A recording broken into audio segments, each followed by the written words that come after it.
They say you never forget how to do a stream, like how you never forget to ride a bike.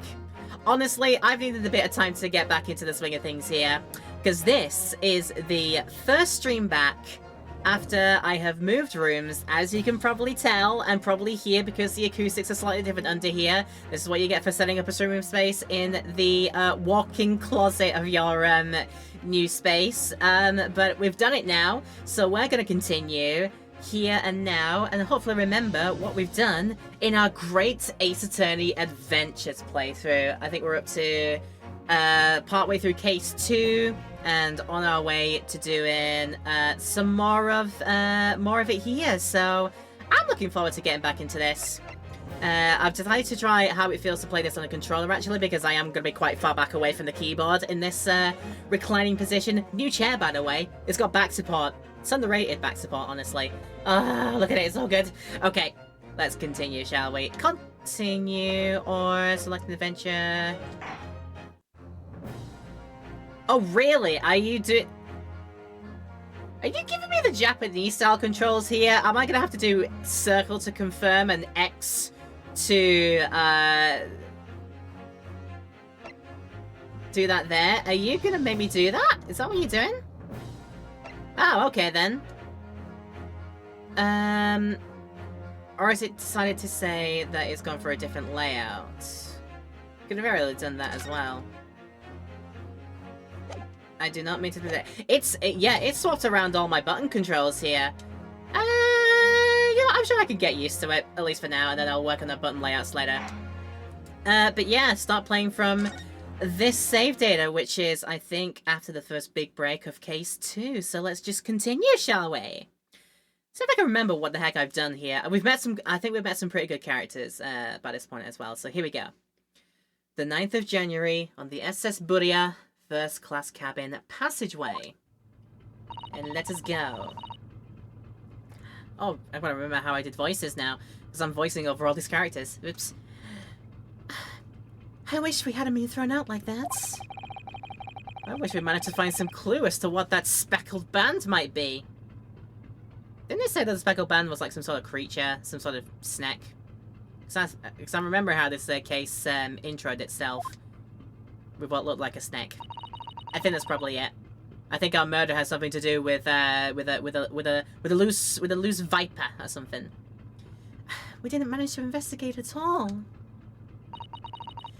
And I imagine that we won't be able to for a while longer.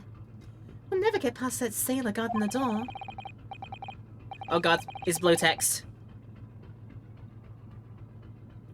He's clearly glaring at us, as if to say, don't even think about it. I'm not gonna dare try and do a Russian accent. He just finished painting a gigantic snake. As in a figurine snake or a painting snake? Either way, sounds nice. Oh, wait a minute. What is it? Well, what happened to our great detective friend? Our best boy? Where did he go? Oh yes! He completely disappeared. When did he do that? I slipped away as quietly as the wind, but not before ensuring these were securely back on my wrists. For D&D, it's the Comanthi World Serpent, so not like Jormungandr then, because I know only one World Serpent, and that's the one that's Norse mythology. Yeah, I did some God of War. So what about examining? Are we allowed to do some examining? We can have a look at our friend, our big burly man.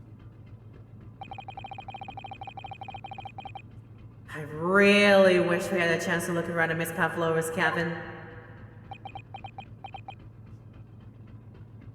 Oh, giant man's face. What? Why you look like that? You want something? Hmm?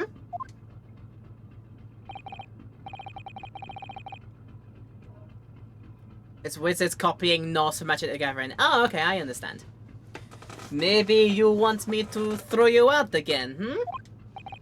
Oh, no, no, no, no, no, no, no, no, definitely not that. No, no, no, no, no, no, no, no, no. Next time I have to throw you out, I show you where lobsters spend winter. You understand? Understood. Maybe I should steer clear of him until he's forgotten my face. I'm gonna know how we got that, very specific, coloration on his face. Like, line that's slightly darker than the other. Some very particular sunburn, maybe? I wonder how we got that. I don't think you'll ever forget your face, Naruhodo-san. Well, I'm glad my face is, a memorable one. I've investigated thoroughly, but I can't find anything out of place. Sorry, how do I look around? Is it... Wait, is it not buttons, or is it... Huh? Okay, that's like... Okay, so that opens the menu. But I want to X out of that. Is it really not D-pad? Am I really not allowed to? Am I gonna have to mouse this? Because I can look over here if I want to. We can try and go for the door. That door leads to the second class area. Huh. It's locked. I can't open it. No, well, that stands to reason. No one wants to let the murderer escape. Gosh, she gave me a very stern look when she said that. She's still on that, so sort of like not letting this whole I could be the murderer thing go. I suppose not. So I wonder why my look around is just not working here. Let me just go to the options menu for very, very dead quick. PC config. No, that's config. Key config. But I want to do this by controller, if possible. I don't know. I don't know. Maybe it might have to be a mix of like I do this look around and then I need to change the angle of the scene like so. I'll just use the arrows by clicking on it there. I suppose that just makes sense. We've looked at the mousetrap, we've looked at the emergency bell. I don't think there's anything else. I gotta go back to my room, I guess. First class cabin number 1. Yep, that's our cabin. Not our cabin. It's Kazuma-sama's. Sorry? Your accommodation is confined to the wardrobe inside the cabin. You really know how to make a subway feel small, don't you? Small's the wardrobe I've been calling home. Anyway, I wonder if Inspector Hosonaga has managed to uncover any new clues. Yes, we should probably find him and ask. So we could find him and ask. You mean he's not in there? You mean he's not in there? That's us. Yeah. I forgot how these games work. I gotta just like click a door and say I want to go when I gotta go back to here, and it's to move into the room. Kazuma's cabin. There we go. I forget how this game works. It's been like 2 weeks. Can you blame me? Can you blame me, honestly? Alright, the SS Buria, 9th of January, first class cabin number 1, which is still a mess. It looks like they're still investigating in here. Yes. On that subject, I wonder if Inspector Hosonaga is unscathed. What do you mean unscathed? Surely you haven't forgotten, have you, Naruhodo-san? Don't you remember what he said about allowing you out of his cabin to investigate? He was going to talk to the captain about it. He said he'd lay his life on the line for you. Oh, yeah. Oh, but I'm sure he was exaggerating. Let's see what he has to say for himself. He might even have some new information for us. You never know. You never know.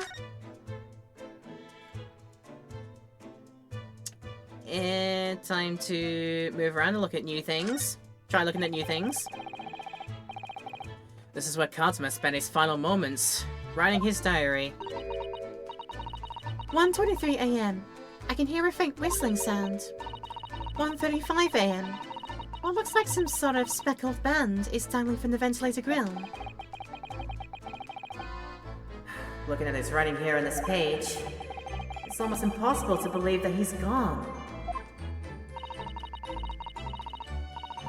Kazuma-sama left us a valuable clue in his words. I'm sure of it. We have to solve this mystery, Naruhodo-san. Oh, we will. Even though I'm cuffed, we can do this. I believe. If nobody, I believe in myself. So we'll have a look at that. I mean, there are still some things that I clearly have not investigated because... There we are. All the books provided for passengers occupying this cabin, neatly arranged on the shelf. And they were all over the place when we first looked around, if you remember.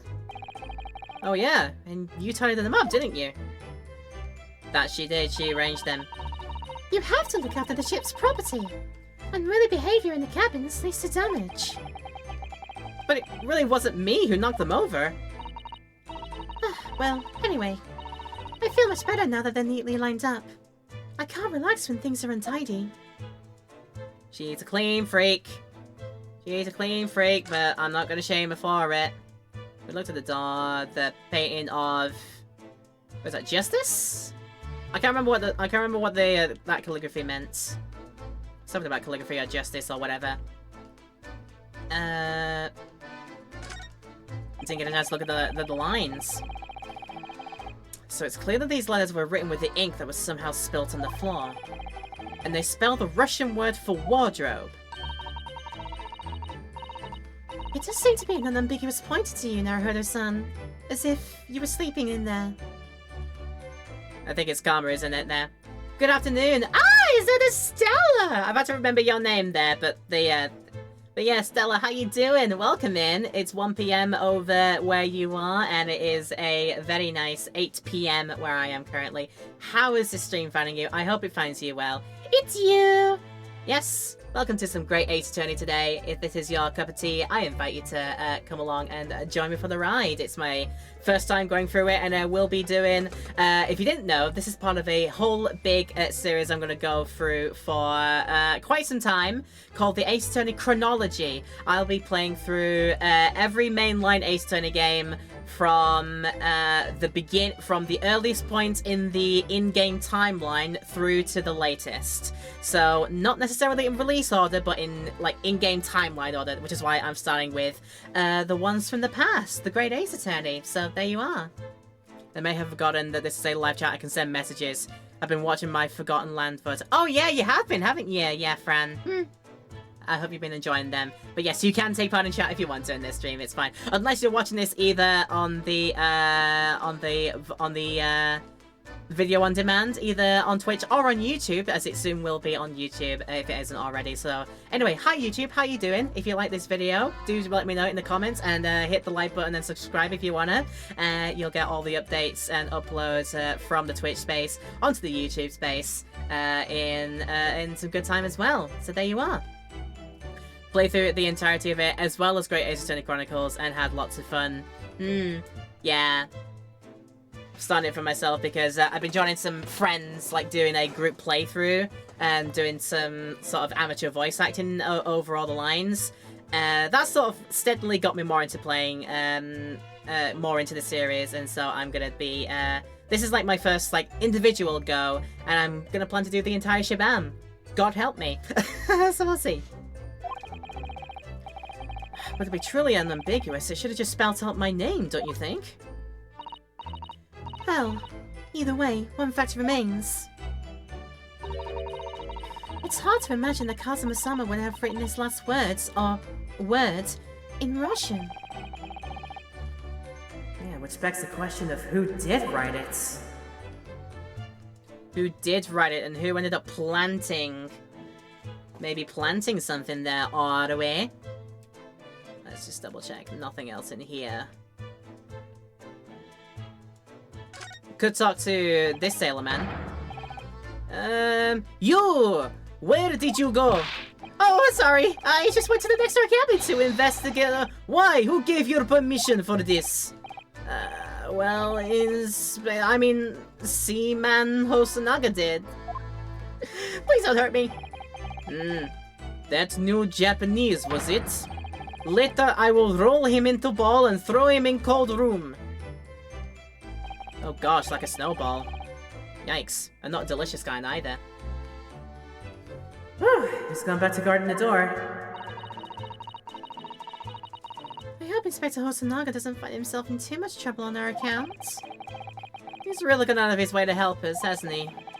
When we get back to Japan, we'll have to take him for a steak at Le Carnival. That could be a very long time from now, Naruhodo-san. It could be, but it's the thought that counts, right? Well, speaking of which, oh hi, there he is! That is not like your usual blood that you cough up every now and then, to be perfectly honest with you. But I suppose we should find out. Yikes, dude! Okay. I mean, he's still well enough to greet us politely with the bow and such. But jeez, my dude! Literally life on the line. You actually weren't kidding. Like, you're back. Inspector! What happened to you? Your faces! Please, don't worry about it. They're just scratches. Yeah, I've never seen a scratch actually swell up into a bruise around the eye socket, my dude. Don't call me a medical expert, but I'm not sure that scratches are meant to do that around your eyeball, around your eye socket. Not a doctor, but yeah. Adam's just a hunch, right? Made by a bear, maybe! When I told the captain that I'd given you permission to investigate, he told me he'd pummel me with his fists and then toss me overboard. What?! Come on! Oh, but the pummeling was over in a flash, and he must have decided against throwing me overboard. So it was nothing, really. It looks like he wasn't joking when he said he'd lay his life on the line for me if he had to. Like, literally. Well, thanks to your efforts, we now know a little about the neighboring cabin. Yes, so I understand. Oh? I bumped into a man claiming to be a great detective a little while ago. I think his name was something like Herlock Sholmes. I don't think he was German, though. Oh, that explains it. He met Mr. Eccentric Man. Shall we compare notes, then? We can tell you what we found out. Yes, let's do it. I hope he's in a state to do this. What? Nikolina Pavlova. She's in the cabin next door? Oh, do you know who she is? Please, what self-respecting ballet fan wouldn't know that graceful angel? We have ourselves a fan! It looks like. Oh, so I think I upset him there.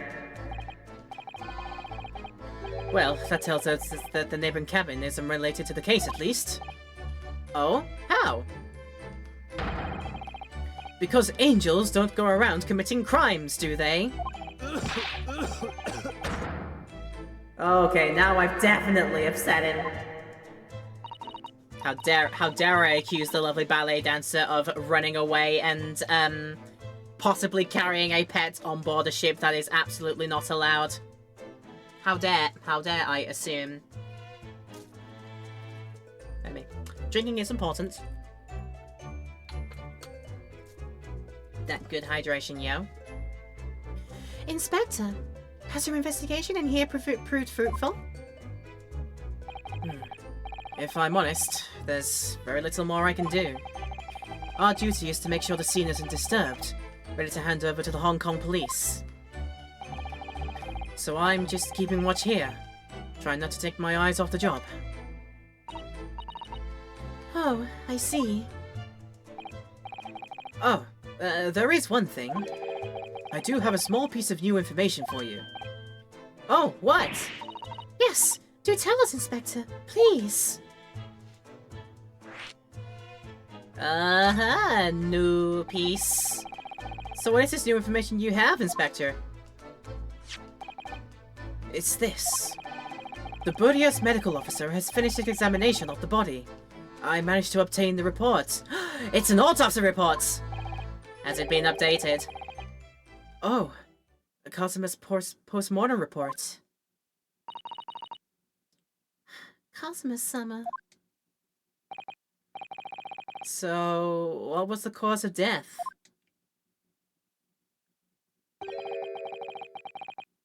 Damage to the cervical vertebrae is what's written in the report. His neck was broken? I don't see how a snake would do that. Honestly, okay. Yes, it would seem so. There were no obvious wounds or other signs of injury, so at first I think they were considering poison. Like that a snake would do. Probably. But it turns out all they found, that they found no trace of poison in the system at all. Well, okay, what weapon was used then? Nothing has been found as yet, but the fact that there are no signs of a wound suggests it may have been a blunt object, something that wouldn't leave a mark. Oh, I see. All the body's nerves run from the spine to the brain.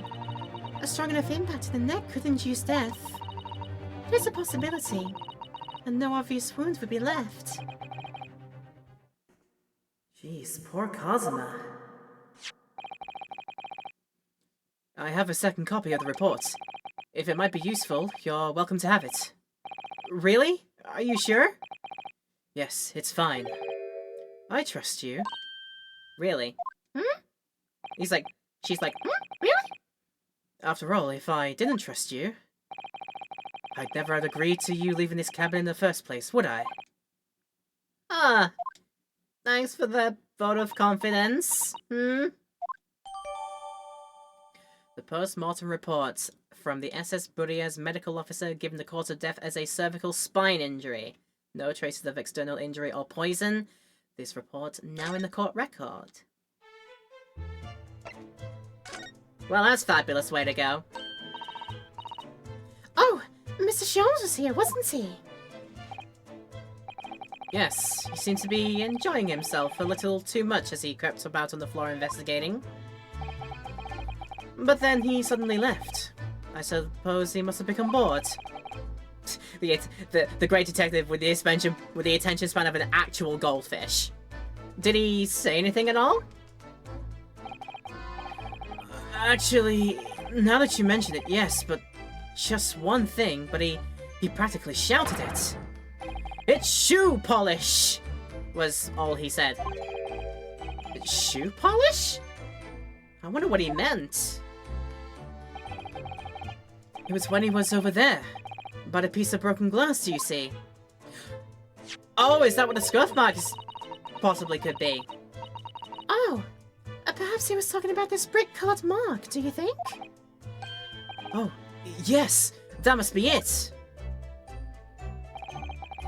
But how can Mr. Sholmes know that it was shoe polish?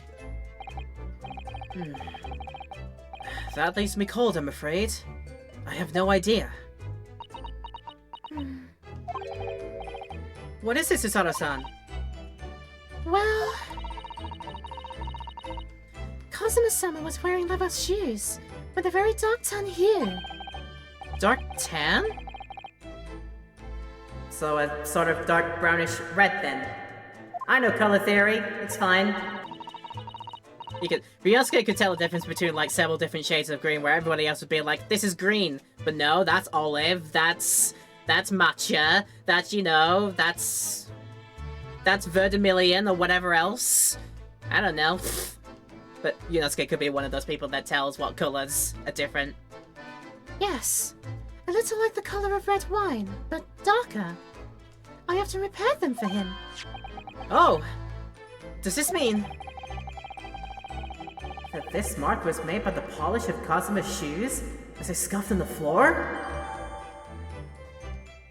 Mark on floor has been entered into the record. A piece of small glass object and what looks like a scuff mark made by customer's shoes were found by the victim's body. Interesting turn of events. And that's really all I can tell you at this stage. I should return to my post. My fellow crewmen's eyes are boring into the back of my head. Yeah, that might be for the best. Thank you. Yeah, I'm glad I made him cough for me, because I'm not going to cough myself. Poor Inspector. You look exhausted. Oh, no. Well, just the concussion. I feel terrible that I failed to protect Asogi-san. He was my responsibility. Lots of ellipses. Of course, my pain is nothing compared to yours. You were his friends. The truth is, I seem to have had a heavy head ever since I woke this morning. A heavy head? Ah, that's interesting, because I had one too. And my head's still throbbing as well, now that they mention it. Well, then. Well, then indeed. Let's see if anything else here turns up. Oh, we can actually have a look at the scuff mark. Now that we know that it's actual evidence. That's good. It really is such a beautiful color, this glass. It looks like whatever it was has broken clean in two. But the other half is nowhere to be seen. And then there's a brick-colored mark. Which is shoe polish, according to that great detective you seem to know all about. I suppose it must be from Kazuma-sama's shoes. Maybe. But what I'd like to know is, how can the detective be so sure that it's shoe polish and not something else? Because he's a great detective, of course. Yeah, that's hardly a reason, is it? You can't be like... I'm sure he's fallible at some point. In fact, he has already demonstrated himself to be pretty fallible. I've done one of the dances of deduction and I've realized, oh, they're gonna be trips every single time I do those.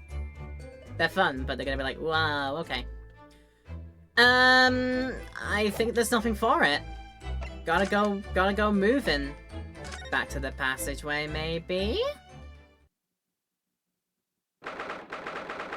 Maybe perhaps some new activity? In the first class cabin passageway. Ah! Look! Naruhodo-san! The seaman Stroganoff has gone! Strong enough? The burly Russian sailor who's always crossing his arms and glaring at us! Ugh, all these Russian names are impossible to remember. Not for me, though, because the puns are too strong. Like, literally, his name is Beef Stroganoff. Like Biff, but beef. Silence.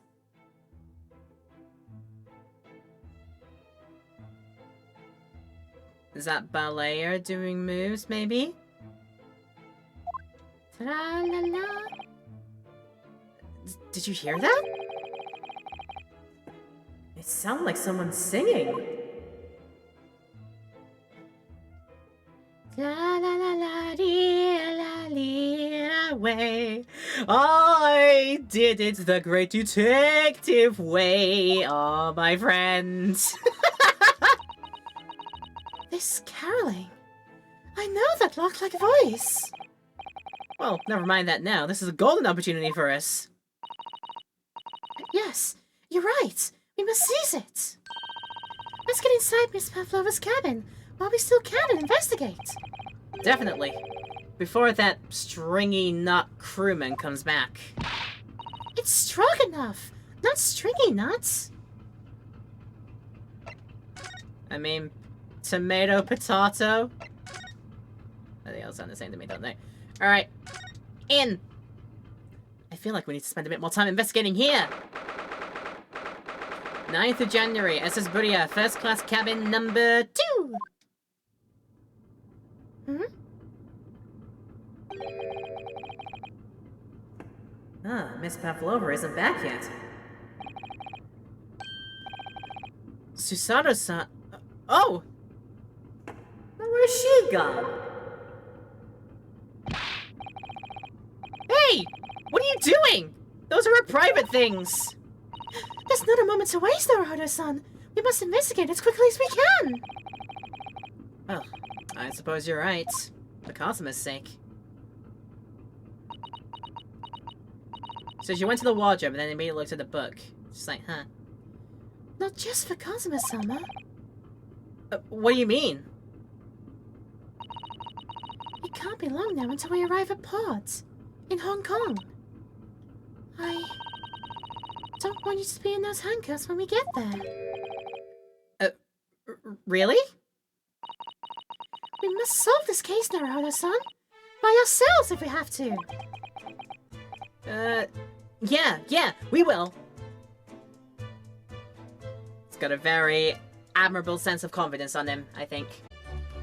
Hey, it's time to look around the room. It's time to do the investigation. Yeah, it's time to look around. That's what I'm gonna do. Right, let's have a look-see. There's a lot of things to do here. Hi, I hope you're enjoying this. If you're watching this in YouTube format right now on the YouTube channel, Laura Petal VODs, hi, how you doing? If you like this video and want to see some more of this playthrough and all the future stuff that is coming in here in the due coming months and such, please feel free to hit the subscribe button, hit the like button as well, and leave a comment down below. Let me know how you're enjoying these. We'll be continuing these and keeping them going for as long as this takes us. Alright then! Like I said, got lots of things to have a look at here. Shall we do from left to, from right to left, like the Japanese way? We're gonna have a look at the wardrobe first. Naruto-san, are you there? Sorry? I'm right here, yeah. Why? Oh, good. I thought you might have climbed into the wardrobe when I wasn't looking. There's no place like home.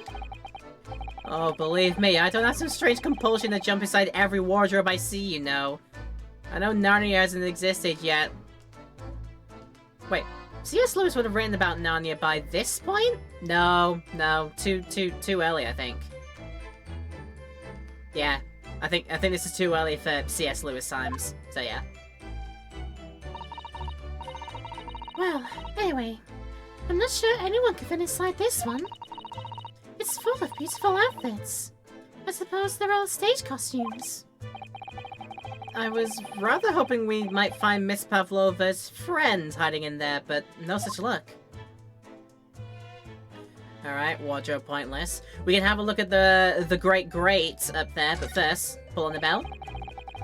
There's one of these next to the bed in Kazuma's cabin, too. Yes, it's a bell cord. I can't resist. Ding dong! Man, she barely hesitated there. And she gave it a good tug, too.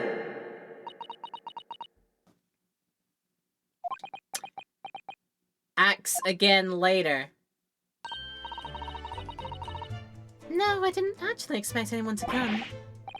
But we don't want them to! We're trying to investigating secrets! Don't give away, don't blow our cover! Right. The Great Grate. So this ventilator connects to Kazuma's cabin next door. Yes. Although what a fool a shipbuilder must be to open the ventilator in another room. Bartender. A drink, you say? Of course I will! Hey, it's Chet. We want you to drink something. I have! That is important to do. Thank you so much, TV Antenna. Welcome to the stream! The first one back after I have moved addresses. Welcome to the new stream space. How'd you like it? Okay. Yeah, wonderful. I read the line. Maybe. Maybe it's so that if there's a gas leak next door, the occupant of this cabin would notice and raise the alarm. Or the occupants of both cabins would die of gas poisoning. Oh. That is a possibility. Anyway, last night Kazuma wrote that he saw a speckled band coming out of this ventilator. When do we get to comment on whether it was actually a snake or not? That's what I want to know. Hope you are enjoying the new space and the new home. Yeah, I've settled in. It's a nice place. And, yeah, specifically, I wanted to have something like this because I knew that I could use, like, this walk-in closet space as a makeshift, do streaming things and computer things down here as well without necessarily disturbing neighbors too much. So this is why I picked this kind of room. It's working out. I need to treat the room with more acoustics and dampening and some more like foam pads every now and then, but I'll work on that later. For now, it's a good space. It's working out for me very much so. Room for a chair as well, a proper like recline chair that I can put pressure on it, and yeah, I actually have back support and lumbar support. It's great. It's underrated. Door. Let's have a look at door.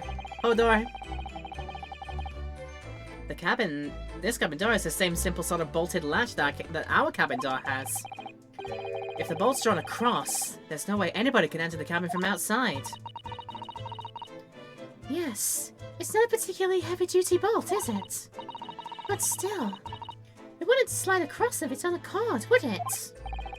No, and the door is made of metal, so there's no chance of trickery using magnets to unbolt it from the outside. And it seals up perfectly, too, to stop any seawater coming in. So you couldn't use the method you told me of passing a thread through a crack around the closed door either. Yeah, I seem to know a lot of tricks for opening doors. I'm starting to see what it suspects me. Am I too much of a sneakums? That is the rules. Oh yeah, they're displayed in this cabin too, look. The SS Buddy's Rules of Passage. Passengers must not keep weapons or other dangerous objects in their cabins. Pets are also strictly forbidden. I suppose Miss Pavlova realized that she needed to keep the contents of her case a secret. After she read this. Her special friend, I mean. I wonder where her friend has disappeared to now. He's probably having fun exploring the ship, I imagine. I just hope Seaman Stroganoff doesn't find it and throw it overboard. Oh, yeah. So do I. Poor little puppy pussycat. Or snake. I don't know. Alright. Checked all the way over there. The next one is the shelving again. It's all gone over here as well. And all the books have toppled over together, look. Every single one. Do you think that's the god of the sea, perhaps? He's toppled too, though. It's exactly the same as the bookcase next door. In Cosmo's cabin. Perhaps. Perhaps Miss Pavlova was practicing a difficult ballet pose and fell up against the bookcase. I don't know. Would she really be practicing ballet on the same night she ran away from her ballet company? Would she? I don't know. Alright then. It must have been you. You lost your temper and knocked them all over in a fit of rage. Not everything that bad that's happened on the ship is because of me, you know.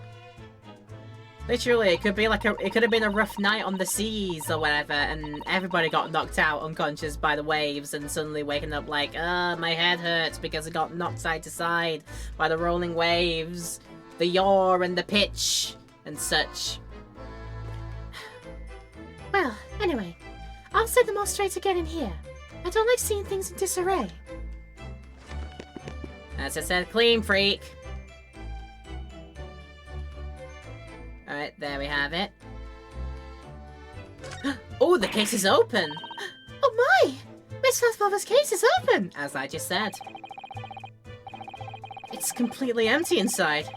But according to the great detective's great deduction that I helped dance around with, quite literally, she was hiding her special friend in there.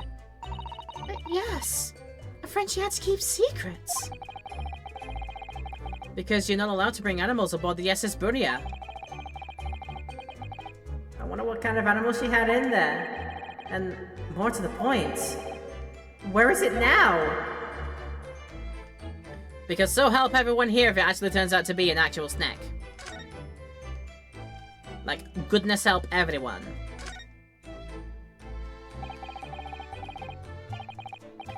There are just a few books on the desk. Nothing else by the looks of it. Well, Miss Pavlova only went away for the ballet last night. She's hardly occupied this cabin for any time at all. Yeah, that's true. I wonder what kind of books she likes to read. Let me see. Yes. Yes, I see. It would seem that Miss Pavlova enjoys reading. Reading books written in Russian. I can't read this. Thanks, I think I probably already knew that. It's rude to ask too much of people, Naruhodo-san. Kindly remember that. Again, I'm chastised. I don't like this main character syndrome. It's scary. Get it away. Still looking well? Okay. I wonder what this little saucer is doing on the floor. Yeah, it doesn't look like it's been dropped. More like it was put there deliberately. Ooh, do you think there could be a leak in the roof just above here? What? A leak? Is this ship quite safe? I'm sure even if there's a little leak in the roof, it doesn't mean the whole ship's gonna sink. No. No, you're right. Of course you're right. Yeah, she's really trying to persuade herself, isn't she? It's what we call overthinking things. It would seem this teapot is empty. So the natural conclusion is that the Russians are a very thirsty people. Or, because Miss Pavlova only came into this cabin last night, she hasn't had a chance to make any tea yet. I mean, it could be either. No, it's definitely that they're excessively thirsty. I'd lay 1,000 to 1 on it. You're rather obstinate, aren't you, Naruhodo-san? Wow, I got told. Absolutely told. Overthinking, sometimes something that I do a lot. And a lot of people. You're not alone in that one. It's fine. I didn't check the trash box. Gotta check out the trash. I suppose every cabin has a waste paper basket. Shall we have a little look and see what's been thrown away? There's always something in the trash can. Naruhodo-san! It's poor etiquette to go sifting through someone's rubbish, you know? Oh, those eyes. He's looking at me like I'm a piece of rubbish now. However, these are special circumstances, I think. Exactly! We have no choice! There's always something in the bin. There's always something in the bin. Murderer Sonic the Hedgehog told me. You gotta look into every single bin. Can confirm that Russians are very thirsty. See, I don't know many Russians, so I can't vouch for that. Like, I know what the Russians drink, but I don't know how much they drink. I mean, yes, they are. They drink, let's say that. Gosh, there's hardly anything in here at all. Well, did we waste an effort? Well, that's a little disappointing. When you said it's rude to look in someone's trash, you're very upset to find that there's actually nothing in the trash. Okay, I see how it is. Right, what haven't I looked at yet? There's clearly something I have not seen to, otherwise I'll be able to do some things. Or... no, there's no chance to converse. So what haven't I seen yet?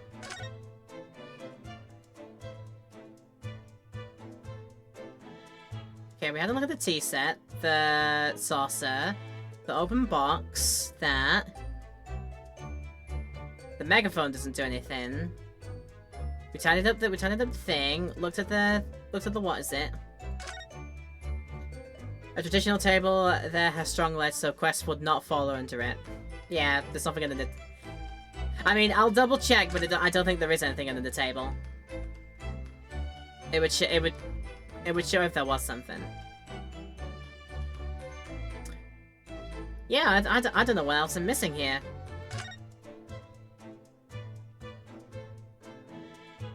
You'd think I'd be able to, like, look at the bag, but there's nothing to say that I can. There's no, like, check mark.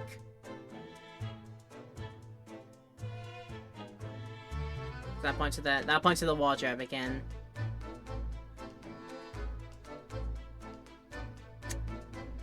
Yeah! Absolutely nothing of import. Customer service card. I feel we need to spend a bit more time investigating here.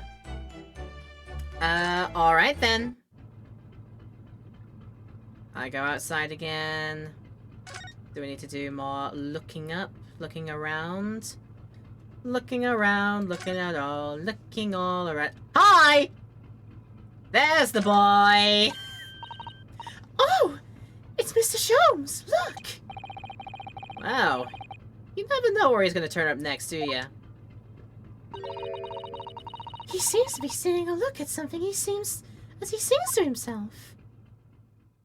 Hello, Shams.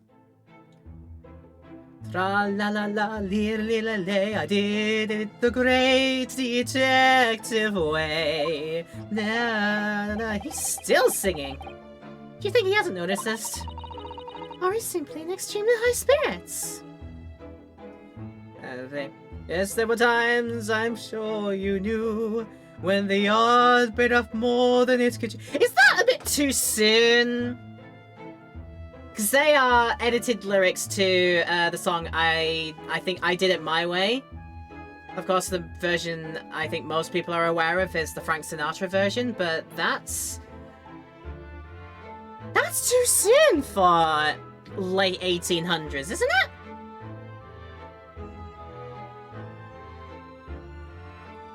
I gotta do some sleuthing here. Let me just have a look very quickly. I did...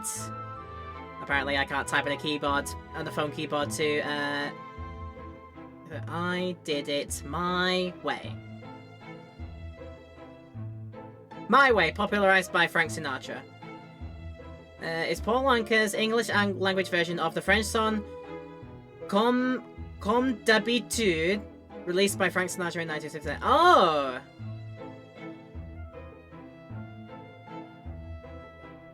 But still, it was composed in 1967. Yeah, like 1973. Like Frank Sinatra did the version of it in 1969.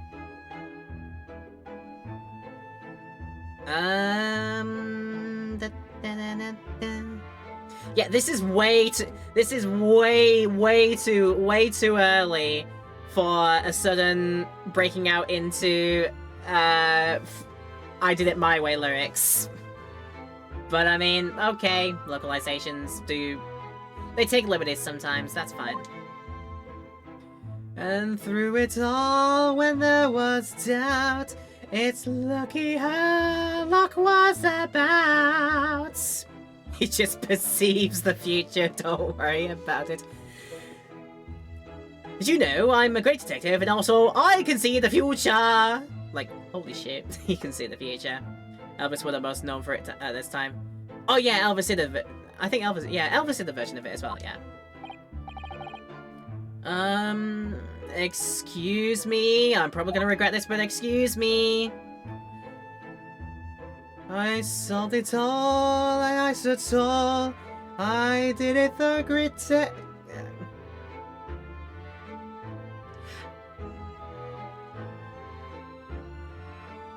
I'm trying to put the words to the tune. I sold it all, and I stood tall. I did it the great detective. That does not work at all. Come on, Herlock. Mr. Sholmes. Ah! What is it? You want to fight? You want to beat me up? I am a great pugilist, you see. I will beat you up in a thing. Honestly, interrupting a fellow when he's singing, and I was just about to reach the climatic finish. Sorry, I thought you were never going to stop. So I figured now was a good time as any. I finally dropped you to the floor with one of my famous right hooks. Alright, I get a picture. Now, can you put those fists away? No pugiling for you today, please. Don't do that.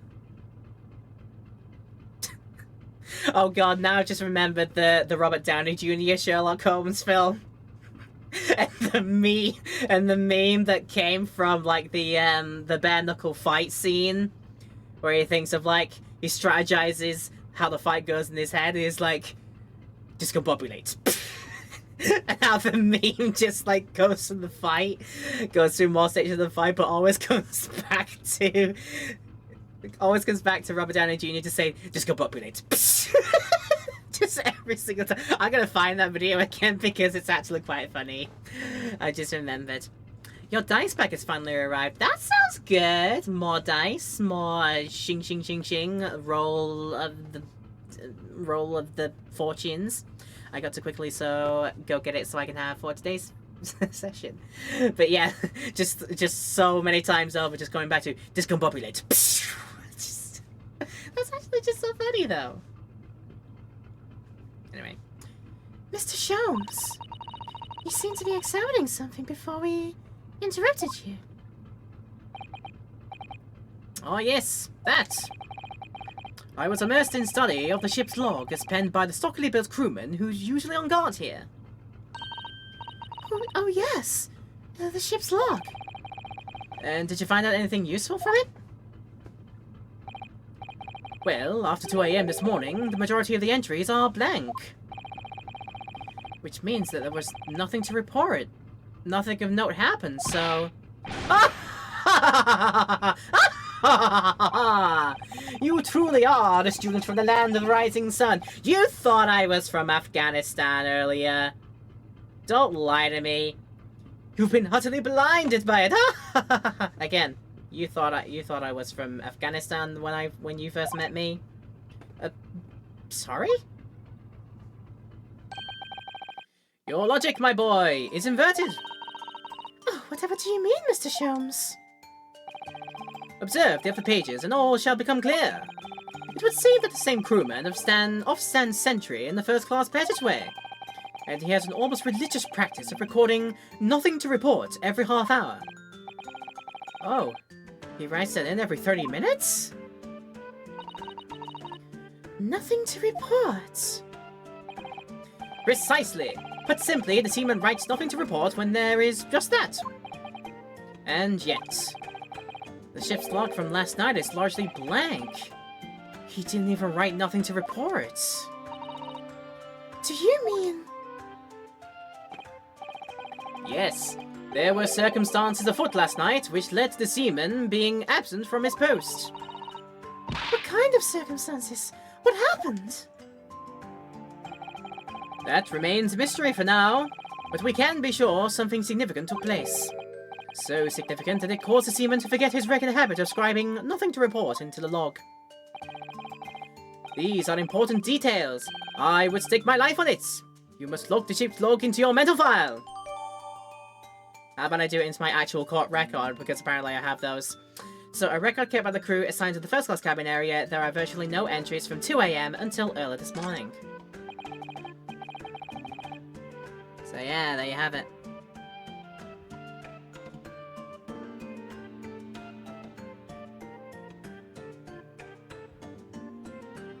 So at the moment, I'm reactivating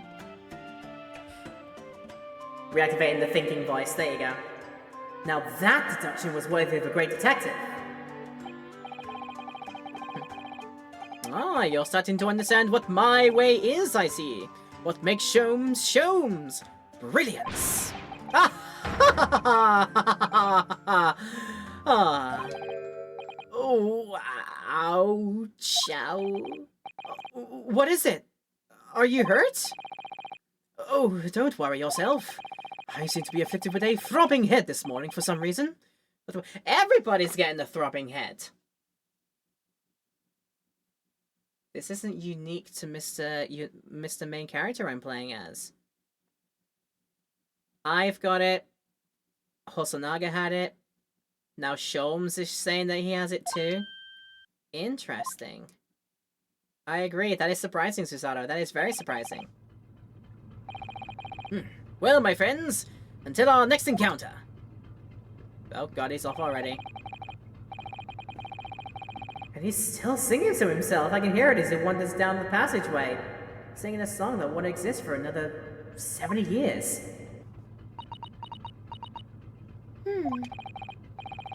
Is something wrong, Susato-san? You seem lost in thought.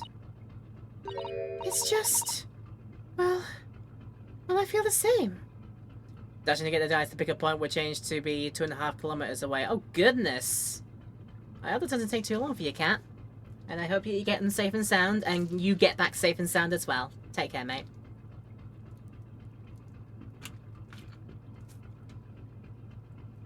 Oh, I feel so... Oh, you've got it too! You've neglected to say that your head hurts as well. Sorry? Like I said, everybody's got it right now. Ever since I woke this morning, I've had something of a headache. A sort of continuous throbbing. Oh, you too?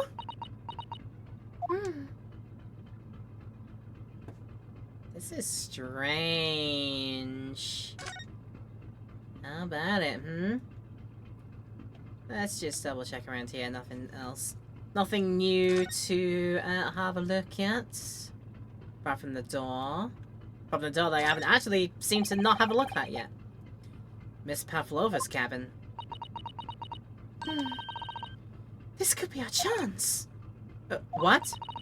The burly sailor doesn't appear to be around at the moment. We can investigate every last inch of that cabin.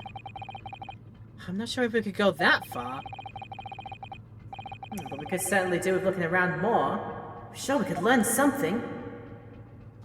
So is that you saying to me, I gotta move it, schmove it?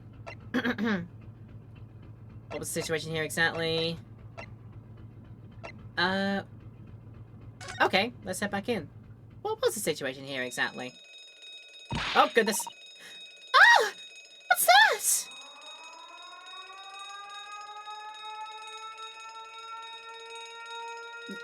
Air raids?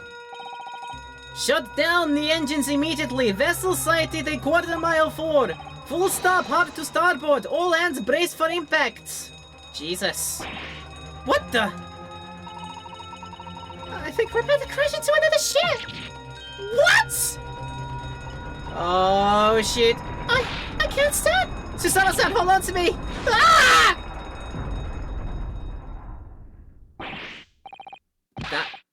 That got serious all of a sudden. That must have been like the sharp ship turning, I guess. Yeah, oh darn. Definitely oh darn. Susato-san, are you alright? Are you injured at all? I think I'm fine. Thank you, Naruto-san.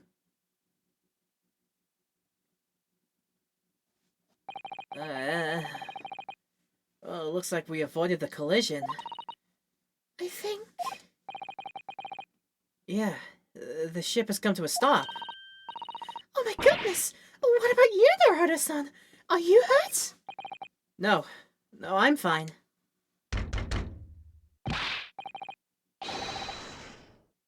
Hello, is anybody... I don't know who's on that side. And in fact, hello, is anybody in there? Shout if you need assistance.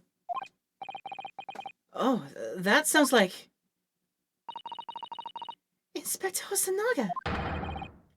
Is that you in there, Naruto-san? Unbolt the door, quickly! What? The bolt?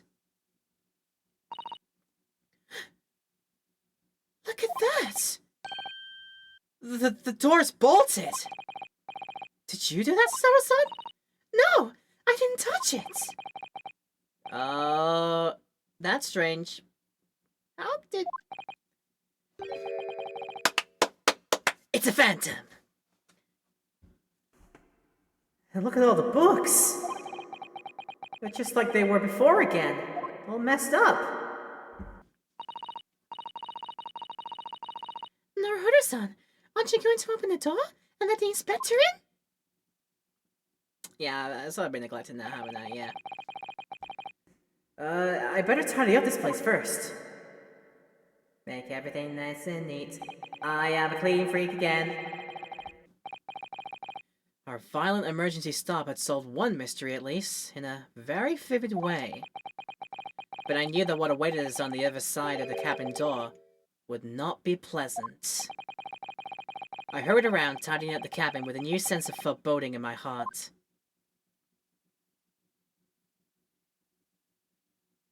That's a cliffhanger in the heck.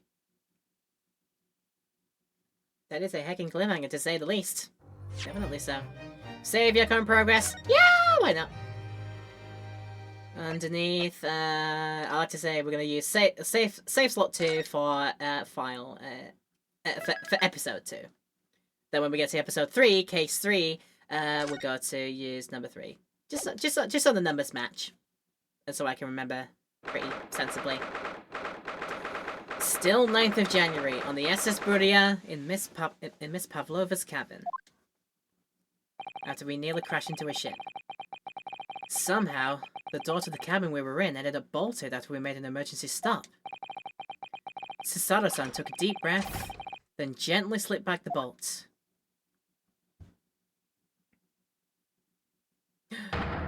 The men! You! What are you doing in Miss Pavlova's quarters? You both looking hurt. Good. Yeah, we're fine, thank you. What on earth happened here? We heard something about how we were gonna collide with another ship. Yes, it appears to have been a false report, though. Oh, how did that happen? There's a dense fog outside, so it's extremely difficult to see. Someone must have thought he saw a ship ahead. This person obviously triggered the alarm, and that's why we made the emergency stop. Everything is chaos! Passengers are screaming! Crew are running everywhere! It's a Pavlova, if I say so myself. Oh, not to you, madam. You're fine. This first class area is the only quiet part of the ship at the moment. Oh, I see. So someone triggered the alarm. Does that mean that someone pressed that button outside? Ah! You wicked intruder! The rest all in black! You are a devil! Sorry? Me? Look, I've been called a lot of things before, but devil is a first. You opened my traveling case! How could you? What? No, we didn't touch it! That's right, Miss Pavlova. It was already open when we came into your cabin. Inspector! Yes? Arrest this man! I know he did it! He is a criminal! Is it not enough that he has killed a man?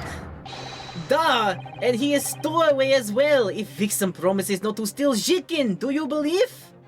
If Vixen promises not to steal chicken, if Fox promises not to steal chicken. Take him away! He is a trespasser, as well as everything else! Stowing away, trespassing, killing. She is right, you are devil! It doesn't look good, does it? I'm boned. There is cell below deck. Throw him in. Tomorrow we dock in Hong Kong. Then we give you straight to police. Wait, a cell? Please, Inspector Otonaga, is there nothing you can do? This is a Russian vessel. I really have no jurisdiction here. After my last effort to appeal to the captain's good nature, I think I'm out of options. This is terrible. Yeah, this is not nice. This is a real crisis. I've got to find a solution. Like now! Yeah, certainly my line reads.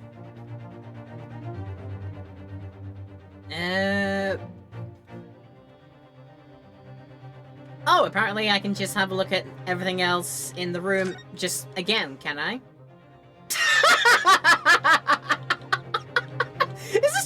This is the bit that this man does, I think, in this game. You just find him hanging about. Just absolutely hanging about.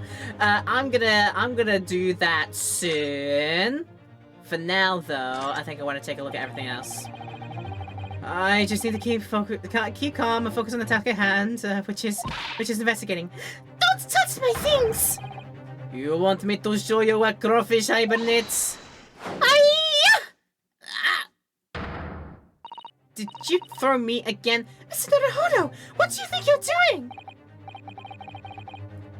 Gosh, everyone's attacking me, and I was just starting to think she was my friend.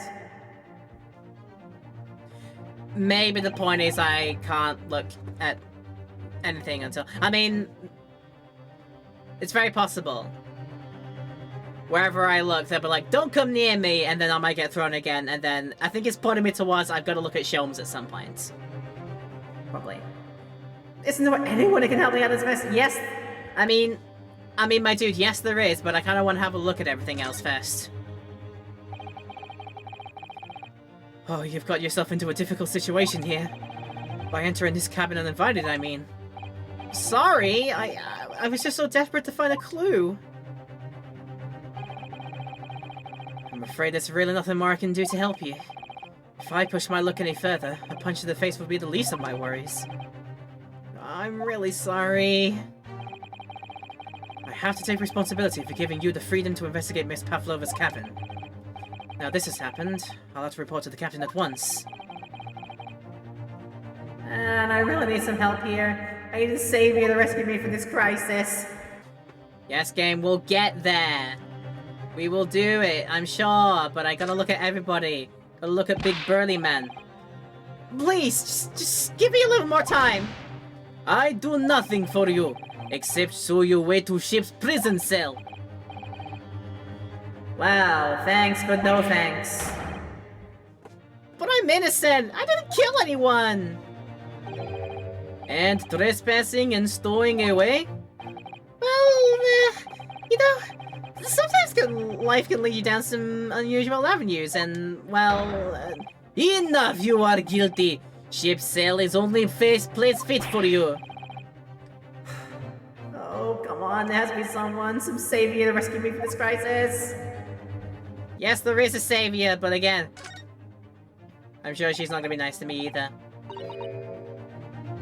Miss Pavlova, can I... Get out! Listen, I'm sorry that we snuck in here without your permission, but... Get out now! We just need to investigate in here so you can attend... that's Cyrillic and I... have no idea how to read. I could get some of the letters, but I can't get all of them, so bear with me. Break out the trusty internet guide, and let's have a look at this, shall we? How do I say the Cyrillic? I want to draw it in, make it easier. So it's that, and there's a space.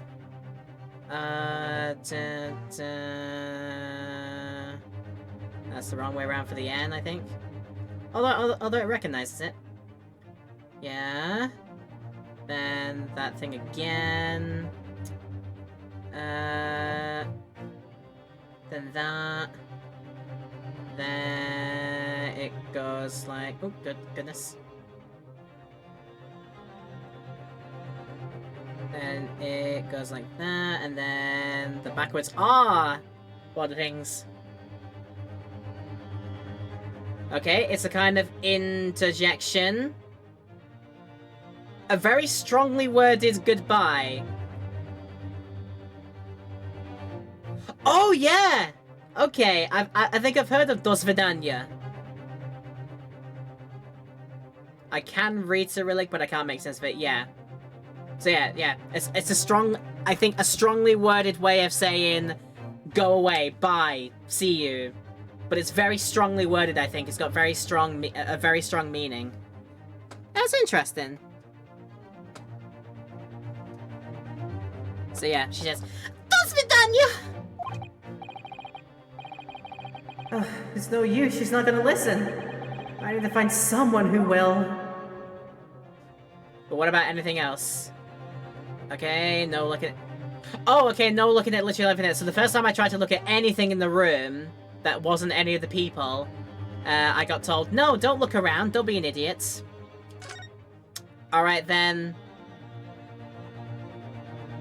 Seems like this man thinks he's a cat. But okay. This is my savior, apparently. I think I'm dead. What the? What are you doing up there? Mr. Shel... Why are you wearing... Why have you got the tiara on? The very expensive diamond tiara that was stolen from the ballet by the runaway girl. Now you're wearing it. Like, what are you doing? What's this all about? Naturally, I was analyzing what a weight of 20,000 rubles felt like on one's head. But money doesn't weigh that much, you idiots. You lovable idiot, I swear. Have I not told you that as a detective, it is my business to know what other people do not?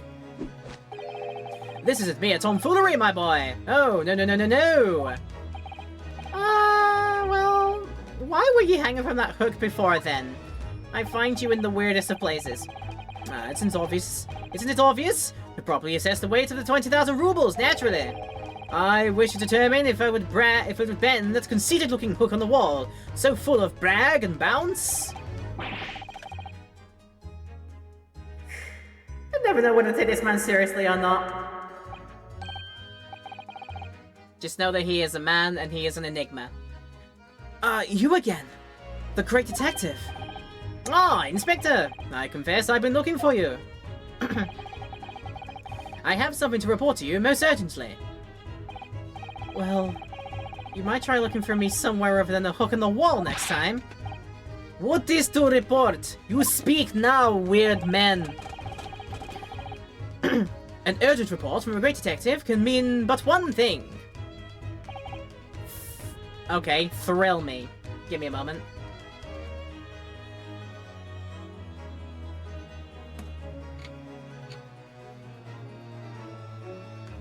If it looked like I was ready for a spit take, but no, I just needed a drink. Yes! The case of the curious murder that took place last night here in this vessel, the steamship Buria, has been solved. By me, naturally. Let's see. Did you Iggy his Ari? I'm sure we'll get there soon, I think, Dennis. How you doing, mate? Good to see you in the stream. Ah, nice. Have a look at the new digs. The new room. I'm in a walk-in closet. A walk-in closet that I have outfitted into the new streaming space. What of it? So there you go. I'm sure we will Iggy many Addies. Or we will Addy many Iggies. We will find them, I'm sure. But for now, apparently the case is solved. It looks very comfortable. It's cozy, yeah. The acoustics I think the acoustics let you know that this is kind of a very cozy space.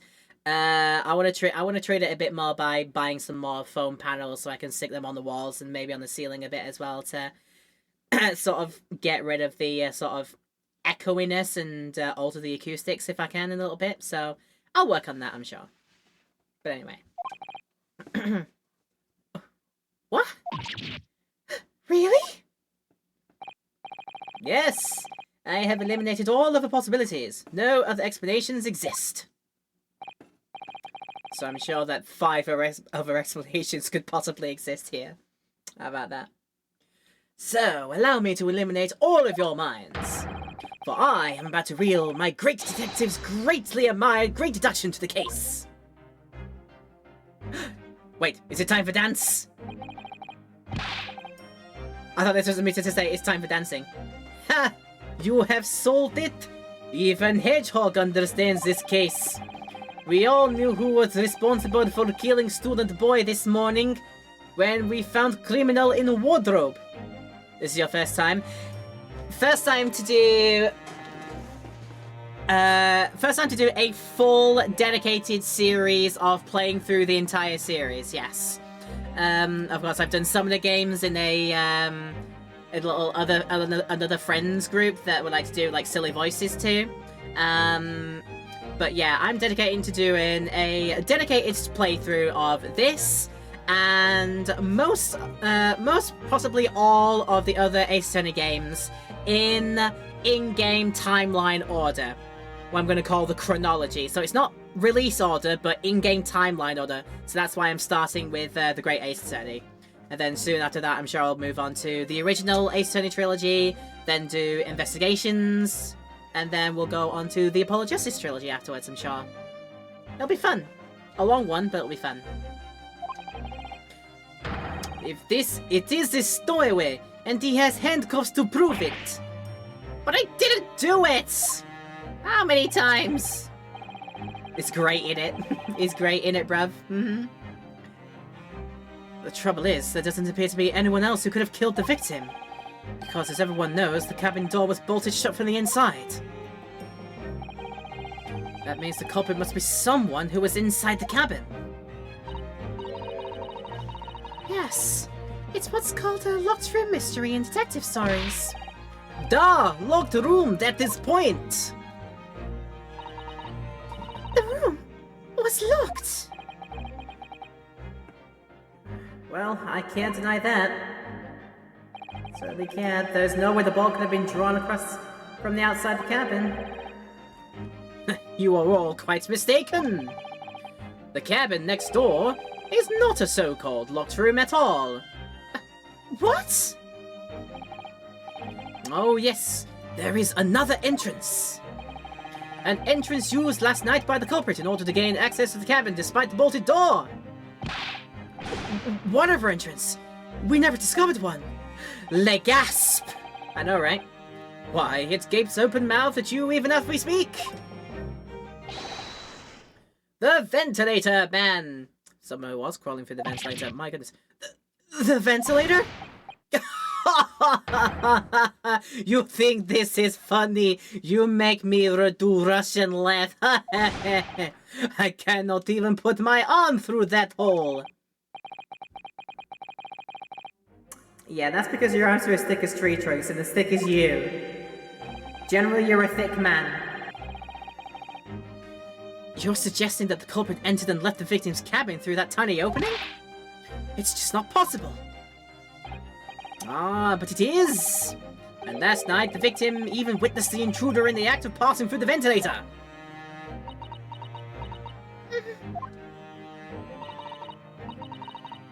Mr. Sholmes, do you mean... Are you referring to the words Kazuma-sama wrote in his diary? 1:10 to 3 a.m. I can hear a faint whistling sound. 1:35 a.m. What looks like some sort of speckled band is dangling from the ventilator grill.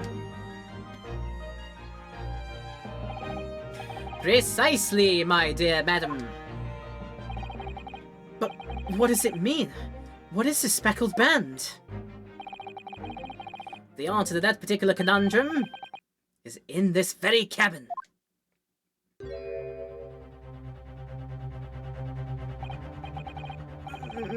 Mr. Sholmes? What are you doing? Is now really the time for pugilism? There is a distinct element of danger. But fear not, I am ready.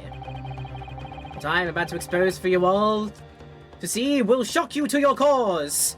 Watch me as I discombobulate. Behold! Yeah! What the?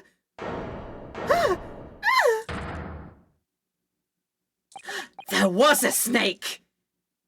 I was not wrong at all. It's very bandy-like, isn't it? Allow me to introduce you all to the band! The Speckled Band! A snake! Indubitably! A snake! A snake! Oh, it's a snake! It's a badger, badger, badger, badger, badger, badger, badger, badger, mushroom, mushroom! How about that?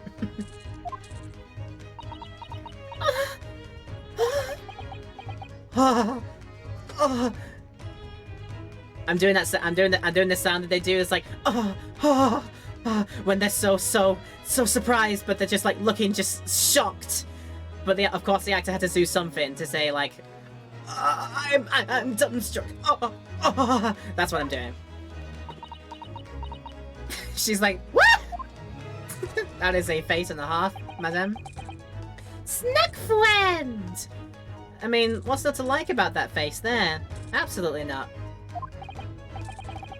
Mr. Sholmes, just one thing. Pray, what troubles you? Well, that snake isn't really speckled, is it? It looks more stripy, wouldn't you say? Don't like dad duty. No, you've got dad duty to do, Dennis. That's absolutely fine. You take care of good little boy. It's fine. Hmm? Yes, you're right. I think in this case you'd have to call it... the striped band. Wouldn't you?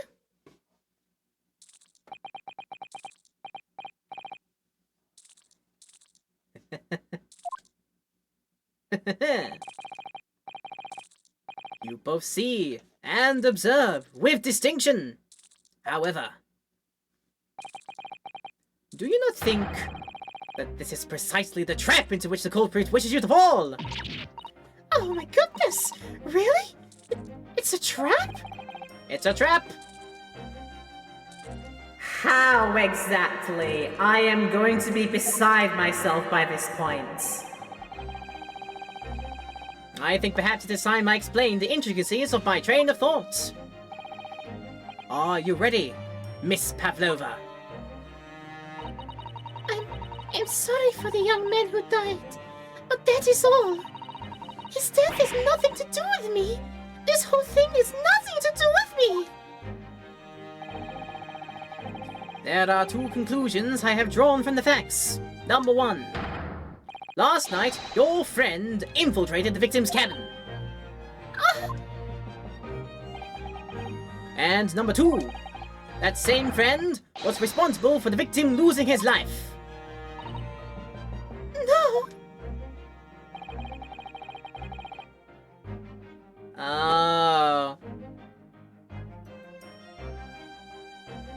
Rather than getting it by... It's not a venomous snake, but it's like a constrictor. That could perfectly explain the nature of Kazuma's injury being... Oh. If I'm to believe it's the cause of death. But yeah, that would explain it, like being constricted around the neck and getting to a point where it actually like dislocates and gets to the nerves in the spine and like does a dislocation there. I could see that being a thing that a constrictor could do. So the logic tracks actually. I think I'm getting there with it. Oh, she's turned as white as a bowl of rice again. Schultz must be right. He's hit the nail on the head. My goodness. For the first time. This young woman's friend killed Mr. Asogi? Oh,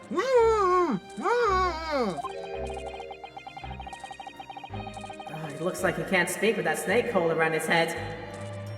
I think maybe we should get it off before it coils again and constricts and takes another one. I don't know, that's just me. I would advise as little movement as possible, Seaman. You wouldn't want the fangs of that long friend in your neck. So, everyone, let us begin. Sherlock Sholmes is proud to present his logic and reasoning spectacular. He does it again! The game is afoot! Topic 1 conclusion. Intruder's identity. We've got to break this apart. Miss Pavlova, moments ago you claimed the following. His death has nothing to do with me! This whole thing has nothing to do with me! Do I really stand that? Yet you cannot deceive yourself. Yes, when you recall those horrid events, your aching heart smarts with pain.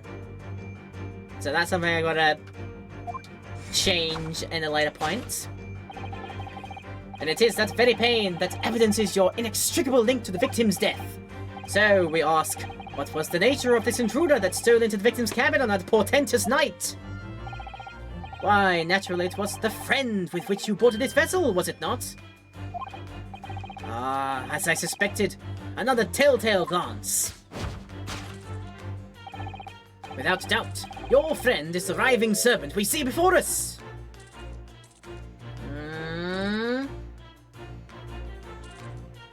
I might already see where this, where the corrections are going here. At least for this one, I think. And yet, that fact leaves us in a quandary. The victim's written observations on the night in question tell of a speckled bend. Whereas, regrettably, this specimen's markings do not fit that description in any way. What explanation can we then give, pray? What was this sight that fell upon the victim's eye last night? No, don't look at me. This has nothing to do with any of this. Ah, but it does. You have the answer to this quandary hidden, even now, hidden behind your back. Yes, that which you are trying but failing to conceal can only be the snake's sloughed skin.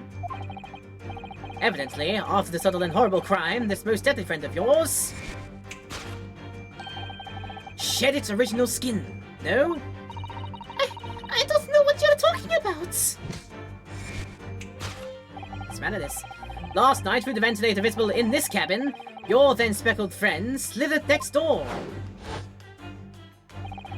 Using the bell cord on the other side of the bridge, the serpent silently descended into the victim's quarters. In the dim light, it appeared that the young gentleman who was about to lose his life as a speckled band. In summary, the nature of this friend of yours, which last night infiltrated the scene of the crime, is a rare breed of snake whose markings change each time it sloughs its skin. A snake so dreadful, we can only imagine it would be found in the deepest depths of India. Conclusion. A beloved speckled snake.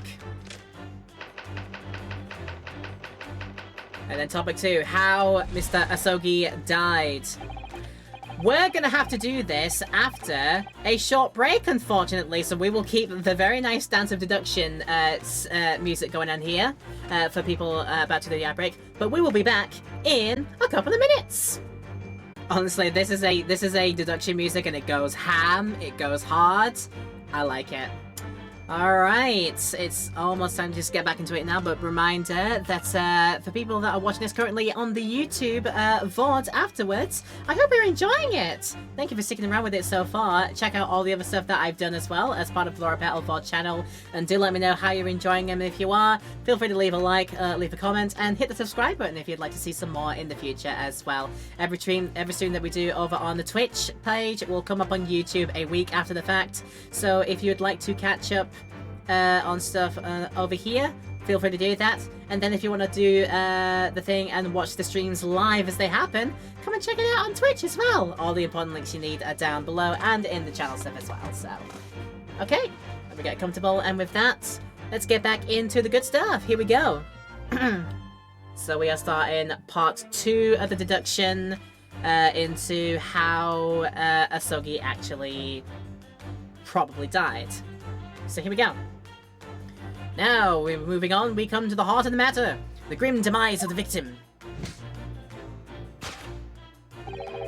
How did this young man lose his life? And why? You're scaring this young lady, come on.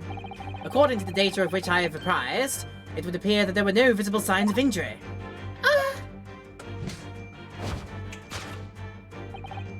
In fact, the circumstances of the victim's death can only be explained by a terrible venom. There was no venom, though. There was no evidence of bite marks. I can only think. Now, if we take that as fact, we can reasonably imagine that there remains evidence to affirm at the scene of the crime. Oh no! Could there be? Yes, an examination of the deceased body will prove the cause of death conclusively. But you already moved it. How do we do that? The almost, but not quite imperceptible puncture wounds left by the venomous fangs will seal the truth. Yes, the vestiges of the snake bite delivered by your terrifying friend. This makes no sense. There is no point feigning ignorance, Miss Pavlova. After the incident, you endeavored to hide everything, didn't you?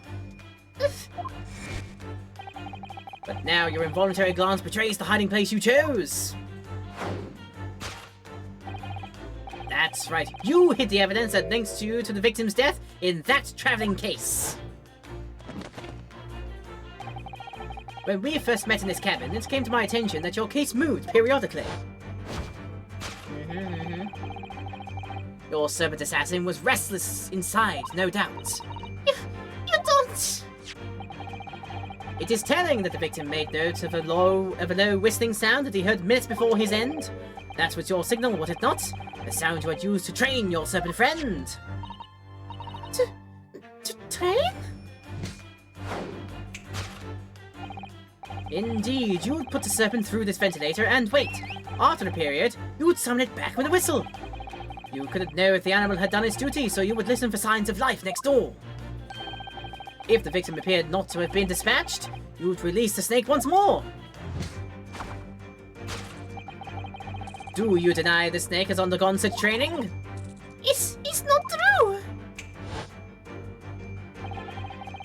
This is a smart snake all of a sudden. Having slithered through the ventilator and down the bell cord, the creature only needed to sink its fangs in once.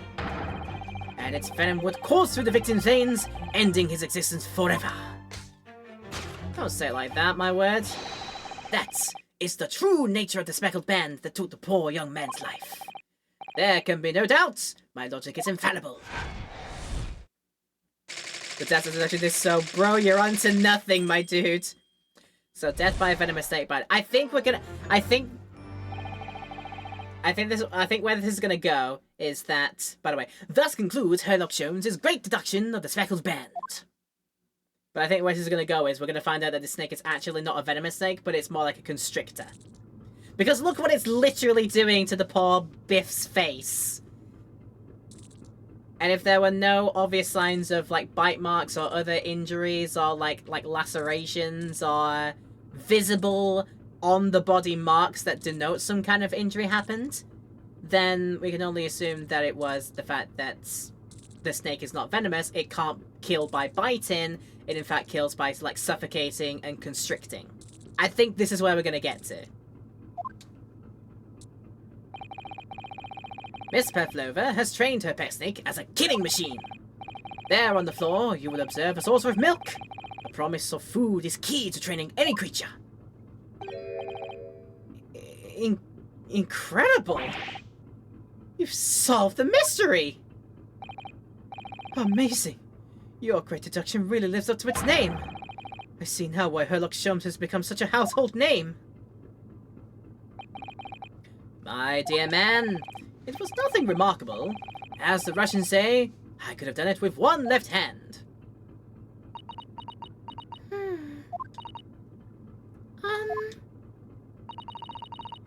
Could I venture an opinion, Mr. Sholmes? But of course, what's on your mind? You're insane! It's just, about your deductions before. Some things don't quite make sense to me. I welcome questions as to my method, and will answer both loudly and proudly. Oh, well, good. First of all, snakes are egg-laying creatures, part of the reptile family. Ah, you are well informed, madam. And reptiles, don't drink milk. Ah. It's really only mammals that like to drink milk, you see. So, I'm not sure it would be possible to train a snake using milk as a reward. Ah, no matter. No doubt Miss Pavlova used some other treats to encourage her pet to do her bidding. Milk was merely an example. The logic holds. The book is basically, let me ask Jeeves on this one, right? Yeah, absolutely, yes it is. And there is something else. Snakes have no ears. Ah. So I'm not sure it would really be possible to signal a snake by whistling. Oh, but madam, what are the tales of Arabia? Have we not heard of the snakes that dance to the sound of a flute? I think perhaps the performers play the music in time with the snake's natural movements. Ah, I see. No hands, no feet, no ears! These creatures are so inept that those would be practically useless! Look, don't take it out of the snakes, Mr. Sholmes. Goodness me. And there is one other thing. Oh, you have more? Heavens forbid it. The snakes use the scales in their bellies to propel themselves. So, I'm not really sure that a snake could manage to climb a flat bell cord like the ones in these cabins. Well, then it should try harder. We are bullying this poor snake. Like, it tried its best. It went to snake college. It tried to graduate with, like, first-class snake honors. What do you want it to do? It took the test you wanted it to do. You sent it to the most prestigious snake school you wanted. It's like, love your snakes, for crying out loud. Love them like a son. No matter what they end up doing as part of their educations. Where is this line of thought going? I have no idea. It is going places, let's say. Please, don't be angry with me, Mr. Sholmes. The point is, even if the snake had gone for the ventilator to the next door cabin, it couldn't have come back without help. What I'm trying to say is that you're insane.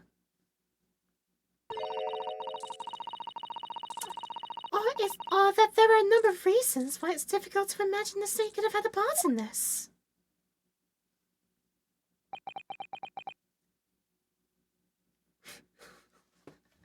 My man is distraught. I feel sad. I feel kind of bad for him. Goes through all of that effort. And then to have his full-on performance and deductions just shot down like that. This man is going through a time currently. Oh, poor man.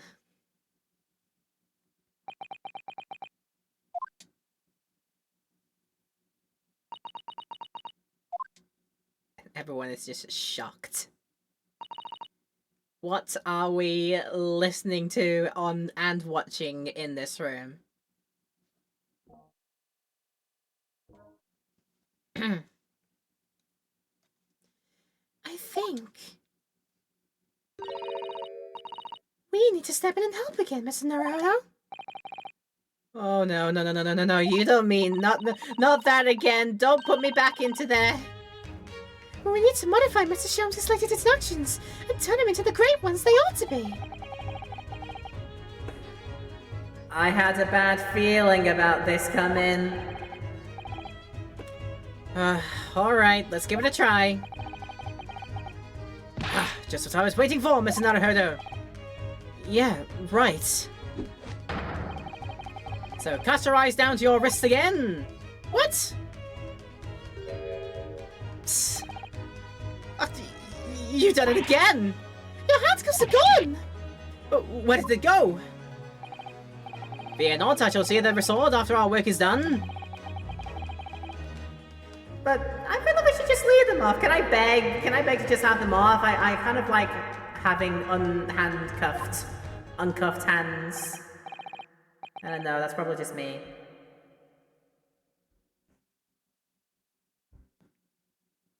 I was about to use the wrong clean voice mod there. Now, everyone, let us begin! Herlock Sholmes is proud to present his Logic and Reasoning Spectacular! Part 2. Course correction. Hold it, Mr. Sholmes! It's like, look, hold it, slow down for a second. Okay, I can read this normally, I think, this time. Moments ago, you claimed the following, that his death is nothing to do with me. This whole thing is nothing to do with me. You cannot deceive yourself. Yes, when you recall those horrid events, your aching heart smarts with pain. But she's clearly holding the hands, that's the problem. She does have a pained expression on her face. Yes, that's true. She looks as though Cosmo Summer's death is weighing heavily on her mind. But you're not sure Mr. Sholmes has read her quite correctly, is that it? Could there be some other way to interpret her expression then? Let's take a moment and really look very closely at Miss Pavlova. I mean, like, we gotta look at that. Oh, hello! Sorry, I'm trying to. How to say? I'm trying to get the turning. The turning angles are. Oh, so left and right does that, and this is apparently.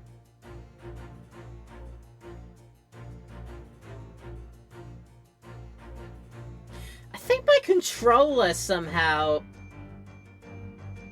has managed to, like, mirror itself in a random way, because I am... Let's demonstrate. I'm holding up. I'm gonna hold up, and that spins it around this way. And then I'm gonna hold a direction either way, and that then goes up and down. I think I've weirdly mirrored it somehow. I'll fix that for next time, I hope. But yes, what I'm looking for is... If I can get that... You can get that, I'm sure of it. I'm sure of it. And then I want that. Nope, wrong way. I want that. I was there. I had it. I had it. Claw scratch. That's what I want to present. Oh, Naruto-san, look! That looks like a very painful wound. It looks like a scratch made by some kind of small animal. And fairly recently, too. Well, whatever scratched her doesn't appear to be around here.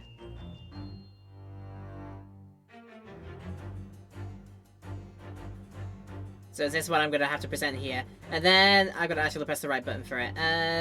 Is that one? Yes! So it's the claw scratch that smarts with pain currently. Yes, when you recall those horrid events, that claw scratch smarts with pain. Indeed, and simple observation reveals that the wound is fresh. Miss Pavlova, did you in fact receive that scratch sometime last night?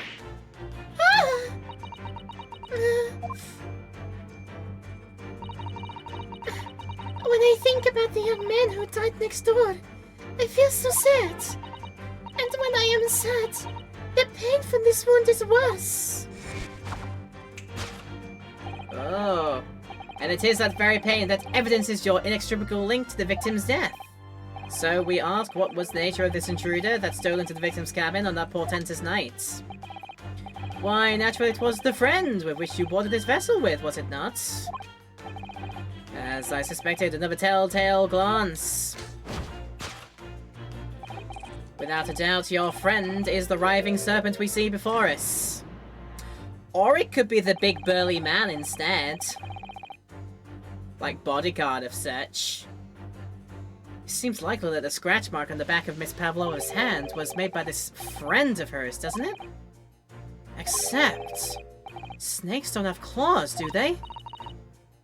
No, they don't. They don't even have hands or feet on which claws might grow.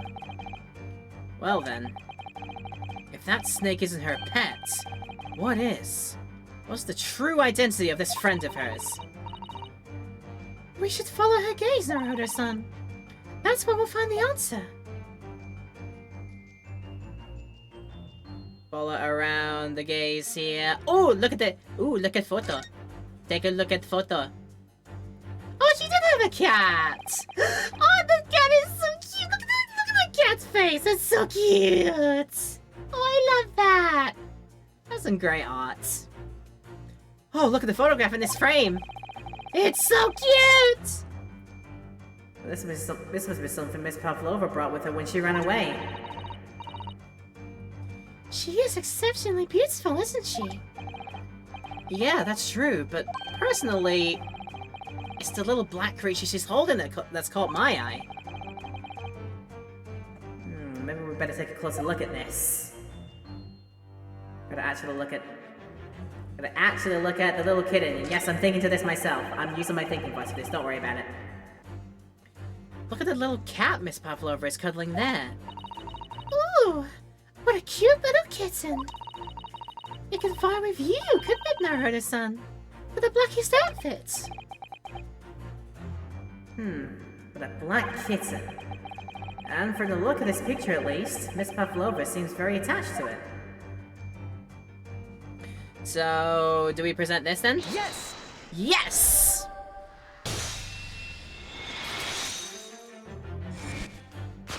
So she actually did stow away with a cat and not a snake. So that cat is walkabout somewhere in the ship, it must be then. Without a doubt, your friend is the little kitten we see before us. Yes, the scratch on the back of your hand makes that abundantly clear. Oh no! The whereabouts of this black kitten isn't clear, but what is clear is that you brought the animal with you when you ran away, didn't you?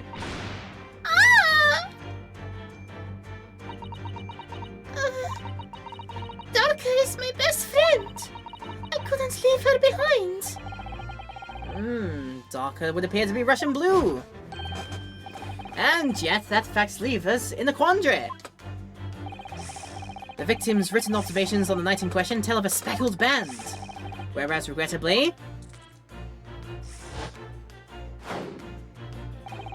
this specimen's marking do not fit that description in any way. What explanation can we then give, pray? What was this sight that fell upon the victim's eye last night? No, don't look at me! This has nothing to do with any of this! Oh, but it does! You have the answer to this quandary even now, hidden behind your back. That which you are trying but failing to conceal can only be the snake's sloughed skin. Or some kind of play toy for kitten. Did you see that? She just took something out of her pocket and hid it behind her back.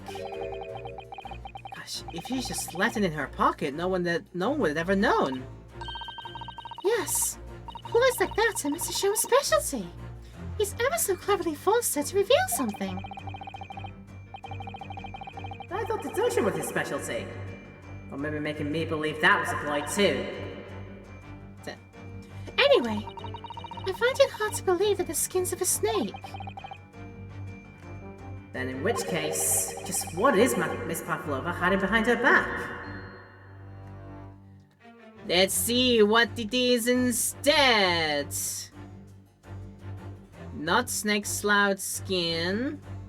God, I'm trying to... Gosh, I'm trying here. I'm absolutely trying here.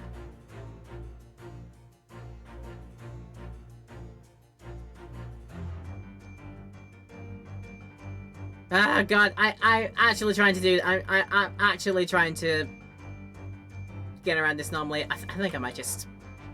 Wait, no? Hang on. So I can do that.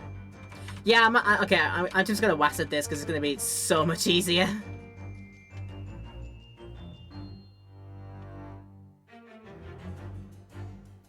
Yeah.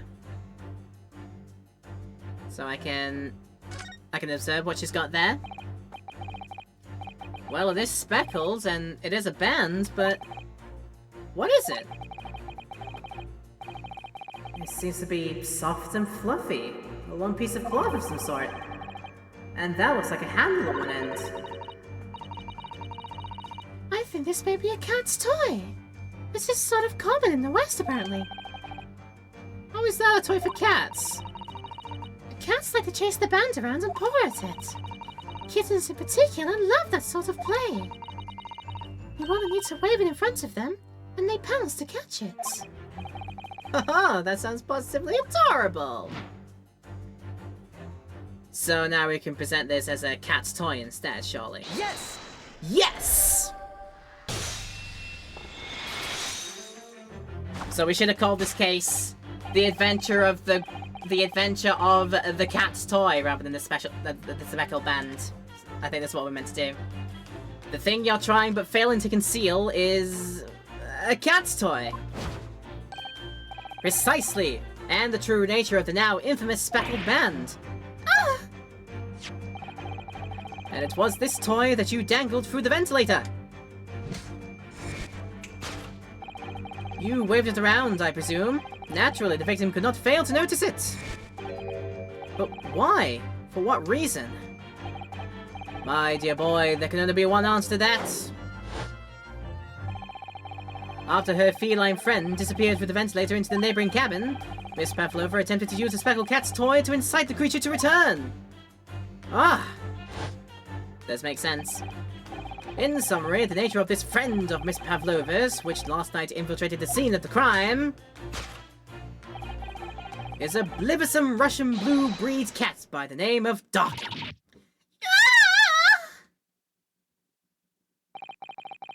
A truly troublesome feline young Darker is proving to be, I should say. She must be caged once found. You will forgive us for borrowing the photograph of your pet, Miss Pavlova? A photograph of Miss Pavlova and her kitten, a kitten named Darker. The tiara she would wear on stage can also be seen, and that photo is now mine. Thank you. It was after I gave her food last night. That's when it happened. She scratched the back of my hand and then ran up the bell cord. Before I could do anything, she had disappeared through the ventilator. Darka, she is so naughty. Not the snake, but a beloved Kiki. But now how Asogi died. Not by a venomous snake bite, but by something else. Let's have a look. Alright, moving on, we come to the heart of the matter, the grim demise of the victim. How did this young man lose his life, and why? According to the data which I have been apprised, it would appear there were no visible signs of injury. That there were not. Autopsy report says so too. The circumstances of the victim's death can only be explained by a terrible event, but this is where we submit the autopsy report and say there were no marks on the victim to say so. What Mrs. Sharp says is true. There were no signs of a wound anywhere in Kazuma-sama's body. That's right. But Mrs. Shom seems to be unaware of one very important detail. Kazuma wasn't poisoned. Yes, it would seem so. Well, let's get him the information he's missing now. I must present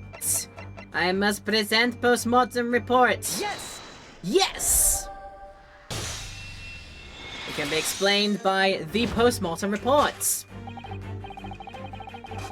So yeah, we're getting there. The circumstances of the victim's death can only be explained by the post-mortem report.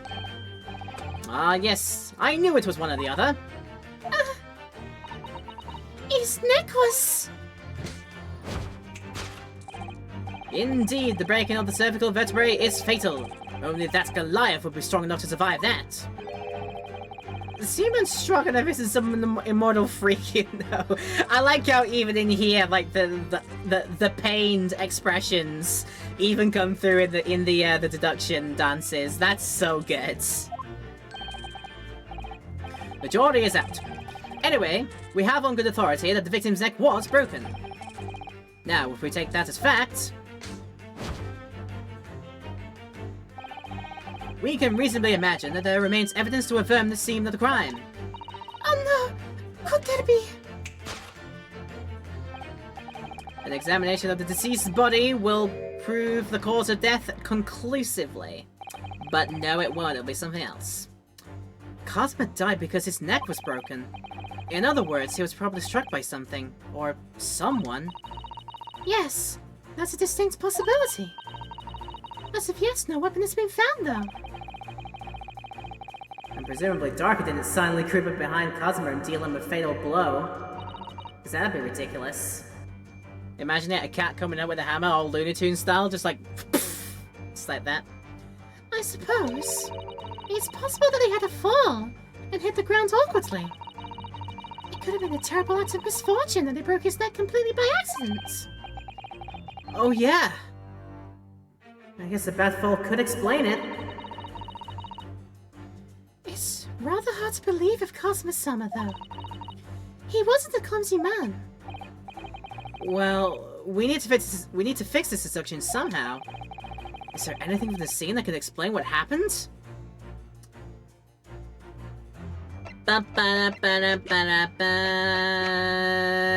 Yeah, I was thinking that the scuff on the floor is the only logical explanation, because that could be the evidence of him catching something, and then the shoe polish or the treads on the shoe sole digging into the ground and leaving that mark. That's the only thing that explains it. Yes!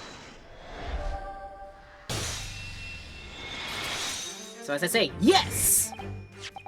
An examination of the mark on the floor will prove the cause of death conclusively. This particular mark, so prominently visible next to the victim's body, is a deposit of shoe polish. Shoe polish? Indeed, positively identified by a little analysis device I constructed, which I carry now as a matter of course. Beeswax, tallow, and dye were my results, the undeniable ingredients of shoe polish. And the color of the shoe polish is a perfect match to the color of Mr. Asogi's lace leather shoes. Looking at this mark, it's not hard to imagine what happened. For some reason, Mr. Asogi must have caught his foot at that point on the floor and tripped. Please, no. And, by a dreadful turn of misfortune, caught his neck against some immovable object as he fell to the floor. Suffering a fatal blow to the spine, the victim's vertebrae shattered, and in that instant, he lost his life. No! Wow, have we actually done it? I don't know. I don't know anything about this. Is that really true, Miss Pavlova?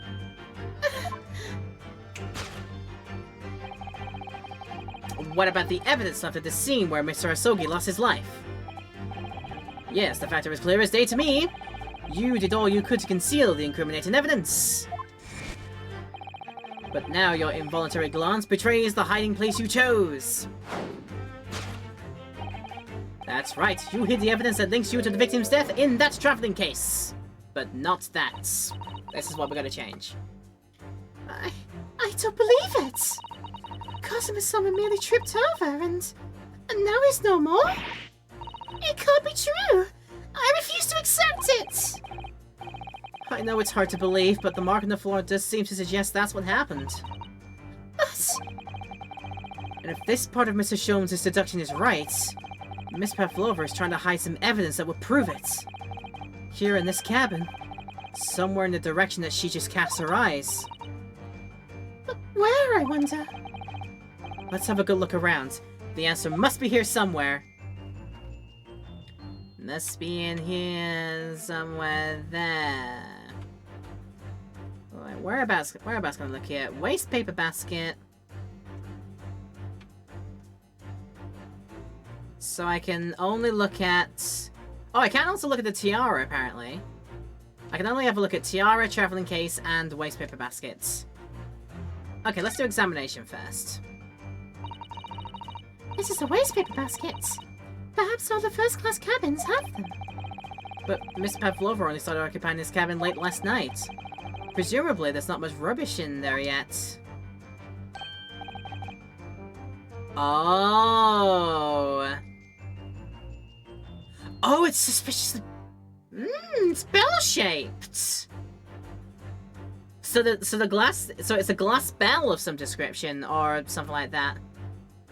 And very suspiciously... Very suspiciously, I think it looks like it's got cat whiskers on it. Huh. It's a broken piece of glass, isn't it? Yeah, it is. I feel like I've seen it somewhere before. If it looks familiar, perhaps it's more than your mind simply playing tricks on you. So there's something in this evidence here, because if we then have a look at what... Wait, no, that's the what is it? That's to go back to that. I want to look at... Oh, I'm not allowed to look at evidence at this point. Okay, but next to the scuff of shoe polish, there was the other half of that pink glass bell or whatever it was. So my guess, this is what we're going to present. Yes! Yes! You hid the evidence in the waste paper basket instead. You hid the evidence that links you to the victim's death in that waste paper basket. Ah! Here we have a fragment of some intricate glass object, it would seem. One that has a familiar air, in fact. Precisely. We found another piece of broken glass on the floor in Mr. Asogi's cabin. And as you can see, the two pieces fit together perfectly. Oh no! So, Miss Pavlova, shall we consider what this tells us? Why would it be that part of this glass object, which was evidently broken at the scene of the victim's death, should be found in the waste paper basket in your cabin? Ah! She's not gonna like the answer. You're well acquainted with this glass bell, are you not? I don't know. In that hush-rustling accent of yours, won't save you this time, dear girl. And that was a very good impression, Sherlock. Well done. Dear me. So why? Because we have conclusive evidence linking you to the bell in question. What? Take it away, Mr. Naruhodo. Yeah. The evidence linking Miss Pavlova and the little glass bell, that would be... My assumption would be the cat. But I shall take a contingency save just to be doubly sure. If I click the right buttons on my thing, that is.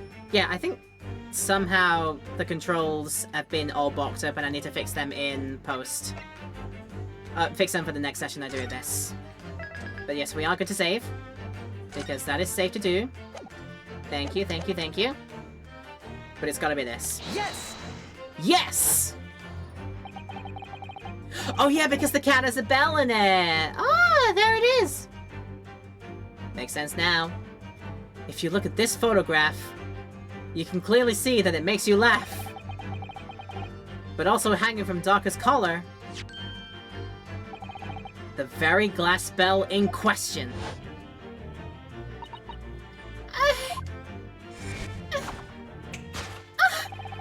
The truth has caught up with you now, Miss Pavlova.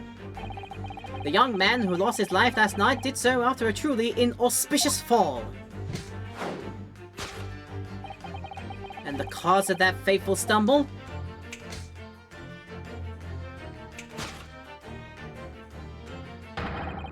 Your absent feline friend, Darker.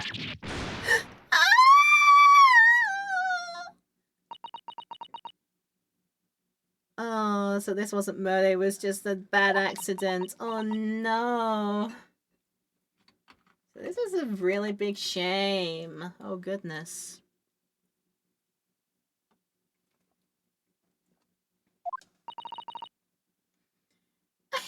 I couldn't tell anyone. I'm sorry. Death by tripping over a cat.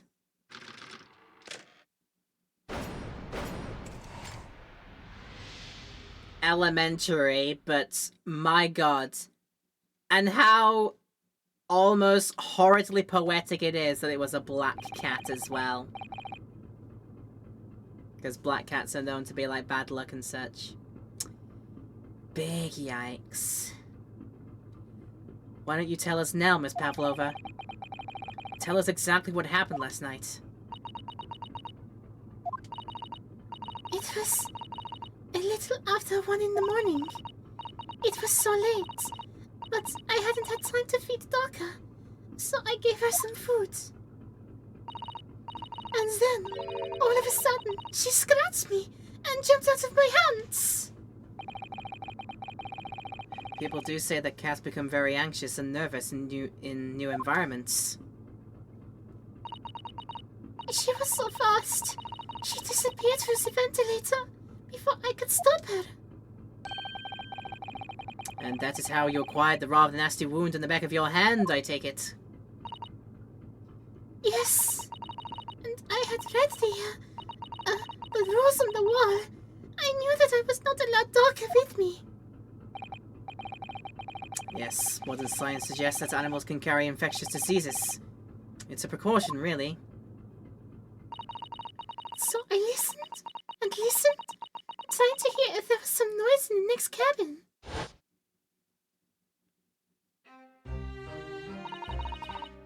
very quiet. I was sure if someone was there, he must be sleeping.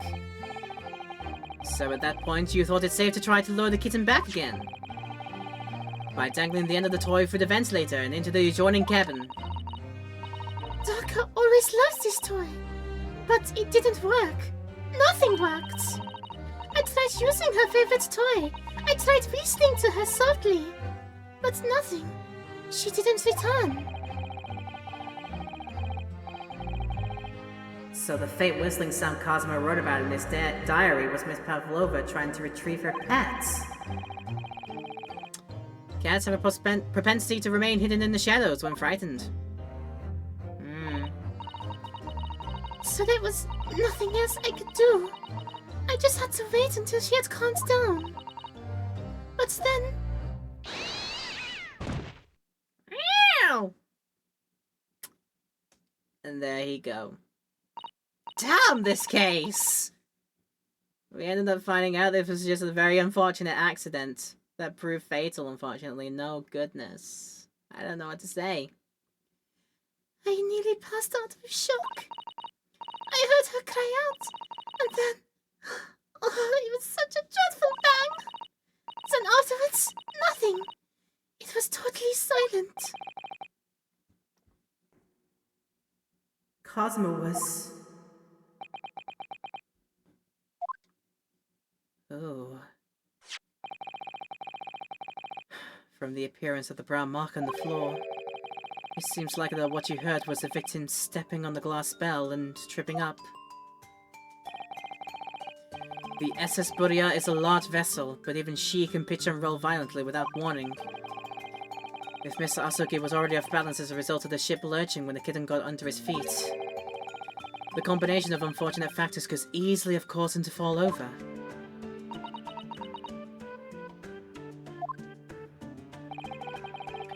But what became of the kitten afterwards?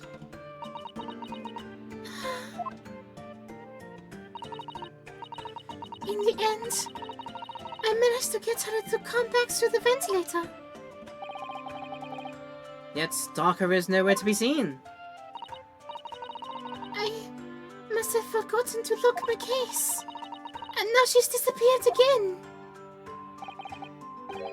Gracious, that cat is as insufferably restless as I am. Well, he knows something about himself at least.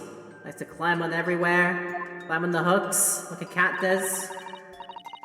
He likes to just get into places where he just doesn't belong, like a cat does. And when I woke this morning, I heard that young man in the cabin next to mine had died. But I couldn't bring myself to tell anyone what had happened. I was too scared. Scared that they would send me back. Oh! Hold on a minute. What about the snake? Oh, you're right! Where is it? If the snake isn't your friend, Miss Pavlova, then whose is it, and where did it come from? What on earth is such a dangerous creature doing aboard the ship? Oh, you are kidding me. Game, you're kidding me. Oh, I didn't say. Snake is my friend. His name is Biroshko. Frickin'. One, the name sounds almost like Piroshki. It's unreal. And two, huh? What? What? That snake belongs to you? He escaped from cage when the emergency alarm sounded. I was looking for him. I did not expect to find him in here. Yeah, how did that snake get in his cabin? But animals are not permitted on board. We are at sea for 1 year. You want to be so long with that close friend? Without someone who understands? Couldn't you find someone a little more human who understands you better? Like, geez, man. But my dear birdie fellow, A gargantuan venomous snake? Surely you can appreciate the danger you're putting everyone in. Okay, so this turned out to be very interesting, actually. We have actually worked out that my guess I did beforehand that this whole thing was going to be to do with the snake being Pavlova's pet, getting through the ventilator into Asogi's room and constricting his neck until it snapped at the vertebrae. Not even true in the slightest.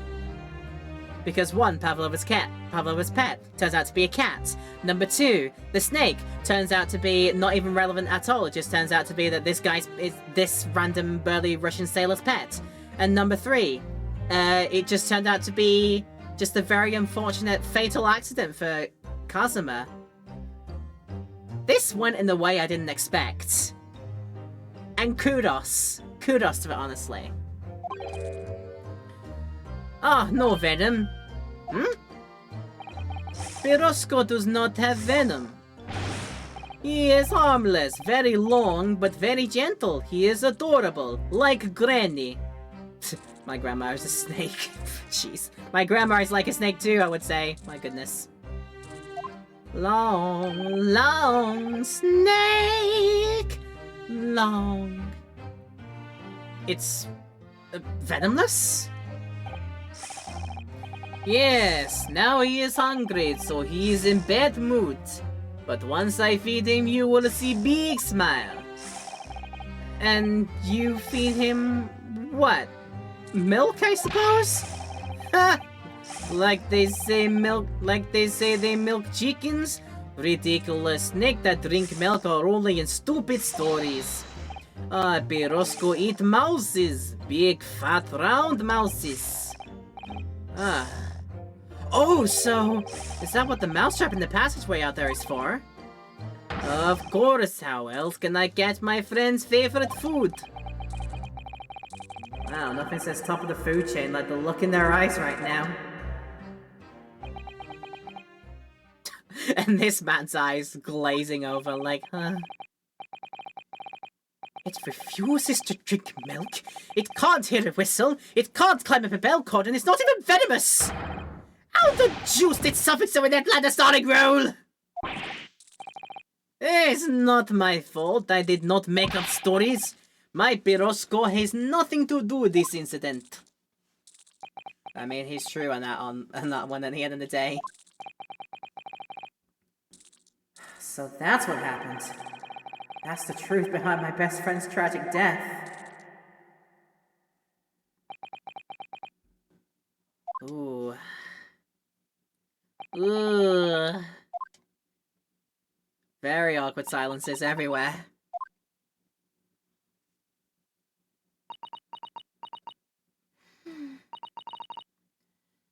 Miss Pavlova.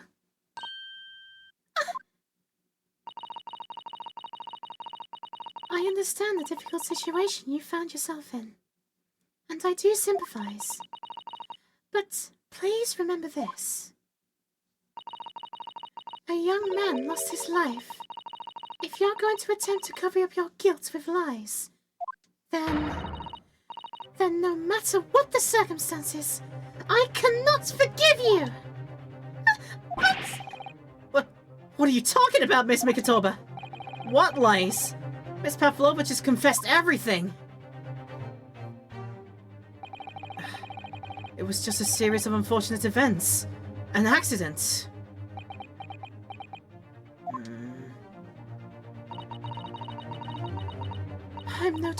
I'm no great detective like Mr. Sholmes. I don't have a gift for knowing the truth. But even I can see that was not the truth. Don't you agree, Mr. Naruhodo? I don't like being put on the spot. And to be perfectly honest, yes. There's a discrepancy in Miss Pavlova's story, I'm sure of it. I just can't quite put my finger on it.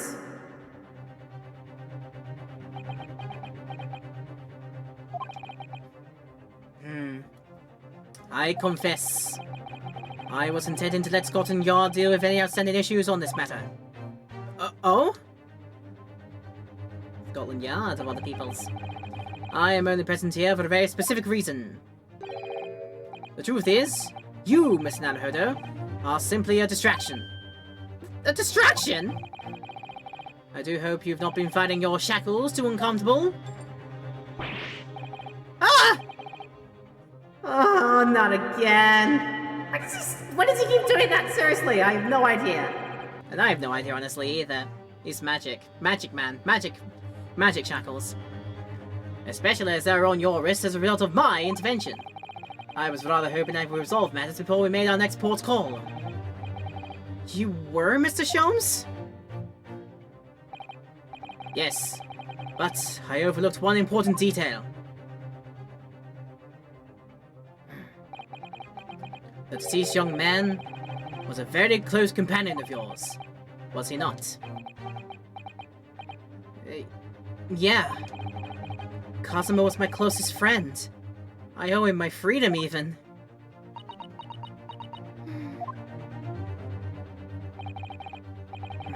In that case, we must follow this to its conclusion. No further distractions. You must uncover the real truth here, Mr. Naruhodo. Yeah. Whatever that may be. The key to the discrepancy... the key to this is a discrepancy in Miss Pavlova's story, I'm sure. If I can chase that down, maybe the truth will become clear. The truth about how you really died. About how that scene in your cabin really came to be.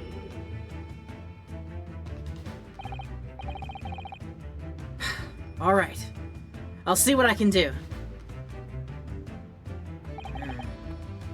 Excellent. Thank you, Miss Naruhodo. So then, shall we begin? Yes! What we should ponder first is the victim who lost his life in the cabin that was bolted shut from the inside. Was this truly an unfortunate accident? Or was it in fact no accident at all? That is what we must establish in the first instance. But we've already established it, haven't we? The man tripped over the kitten and had climbed into his cabin via the ventilator. Tragic, yes, but still an accident. Hold it! Wait, let's just take a step back. It doesn't make sense if that's really what happened, does it? I'm gonna have to ask you to spell it out for me, I'm afraid. Yeah, it's starting to take shape now. There's a clear contradiction between the facts and Miss Pavlova's story here. I was about to say that in thinking speak, sorry. The evidence is right here in Cosmo's cabin. Or right there, rather, because we're not there. But, yeah, you know, it's undeniable. His death couldn't possibly have been a mere accident. Ah! Really? Let us show our hand, Miss Naruhodo. Time to present the evidence. The evidence that proves unequivocally that the victim's death was no mere accident. Ooh, this is, interesting. Ooh.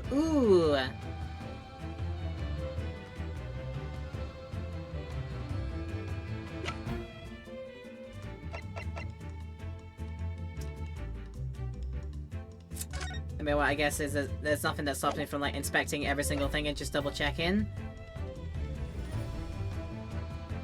Flees from Russian fish... Wait, no... Comes back to this, does it? Comes back to the Vienna Bolshevik story? Via Shanghai. Like, did we... Like, we did make a port in Shanghai, didn't we? Oh.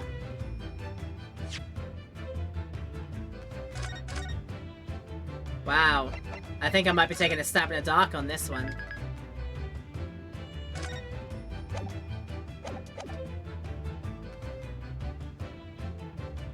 Because even that. Disappears from Shanghai. So they all came in from Shanghai. So are we saying that this real this VLM Bolshevik guy is actually real? Is this where we're going with this? This is gonna be my stab in the dark guess. Yes! Yes! What point are you trying to make with that evidence? I think I'm wrong.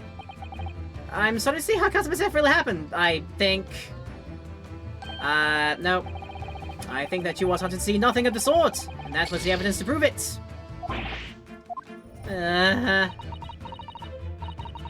if it was no accident, then what we should be looking for is one of two things. Either the absence of something you'd expect to find at the scene of an accident, or the presence of something you wouldn't. Most compendiously put, my dear madam. Oh, I see. I confess you're rather languid, I see. Doesn't fill me with confidence, Miss Naruhodo. Don't worry, Miss Naruhodo. I believe in you. Well, more than Mr. Sholmes does, anyway. Starting to take shape now. There's a clear contradiction between the facts in Miss Pavlova's story here. The evidence is right there in Cosmos' cabin. It's undeniable. Couldn't be in a mere accident. Because of...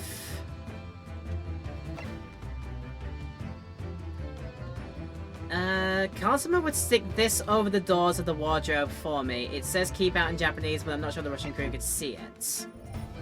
The Russian word for wardrobe in purple ink would appear to be... So something that...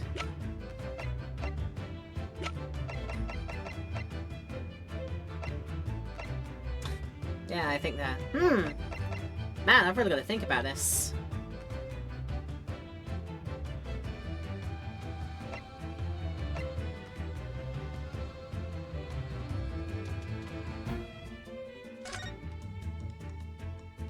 The victim said well, some of the broken nerves a little strong blow to the area.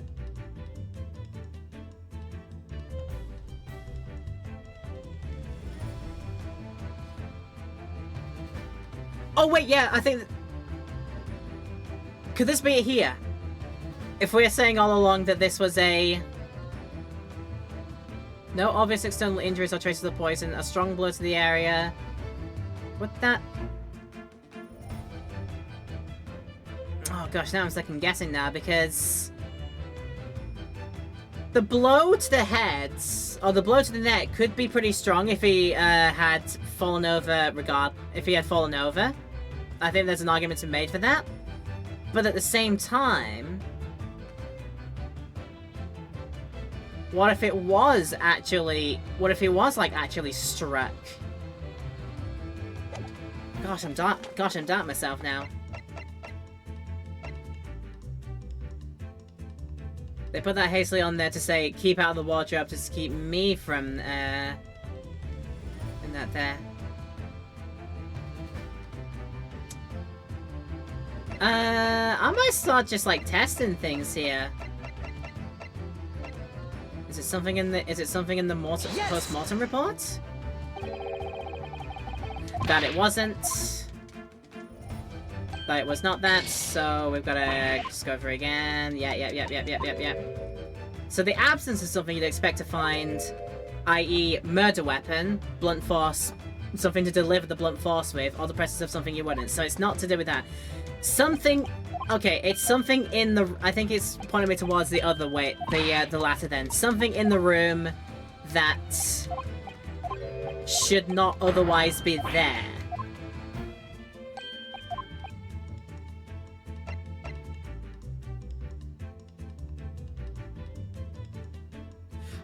Oh wait, no, it's clearly this, isn't it? How does he have the time to write in...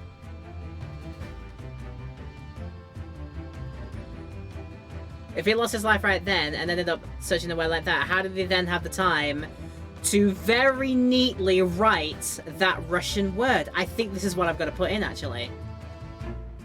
I think this is it. I'm just gonna do an ad snooze, bear with me a moment. But I think it's this, actually. Yes! Surely. There it is, got it. It took me a few times to get around to it. That's probably what you might expect from me. Like, I'll get around to the solution, but it might take me a couple of times, and then you'll think to yourself, why did you pick that first option when it was clearly wrong? What are you doing? Are you brain dead? Sometimes these games are difficult, and it's takes a bit of time to wrap my head around things until I very obviously see, wait, no, this was the obvious solution. It'll take some time. Bear with me on that. I don't profess to be an expert at these kinds of games, but I just like them because they're nice games. That's all. So let me just set that right there, and then back into the window. Okay. The truth is clearly recorded in this photographic print. Relatable. Yeah, see, glad to know I'm not the only one in that fact. There's no way that Mr. Aosugi could have left this message on the floor. That script. It's Russian, isn't it? Sorry, the mouse is on Herlock's face now. Give it bear a moment. Indeed it is. The word written means wardrobe. I see what you mean. Most people would leave a dying message in their native language. Japanese, in this case. But maybe he was studying Russian. It is a simple language. He could have picked it up very fast. A whole Cyrillic alphabet and all the grammar points that come with speaking Russian? Doubtful, but I mean, yeah, that doesn't seem likely. But that's actually not the point. It makes no difference whether he knew Russian or not. But sorry, what do you mean? Exactly what I said before. There is no way that Mr. Aosugi could have left this message on the floor. And the reason why is clearly explained in here. Damage to the cervical vertebrae resulting in instant death. Instant death! Ugh. This was planted. Which means after the victim fell to the floor, he couldn't possibly have written anything. Because it was already dead. And that's not the only reason either. There's something else we found in Mr. Aosugi's cabin. A remnant of something that couldn't possibly have been there if what Miss Pavlova told us was true. What? So, Sasada-san's noticed it too then. But the important thing is, have I noticed it? Putting this message on the floor aside, there's something else that gives the truth away. Another piece of evidence that proves this was no accident. In other words...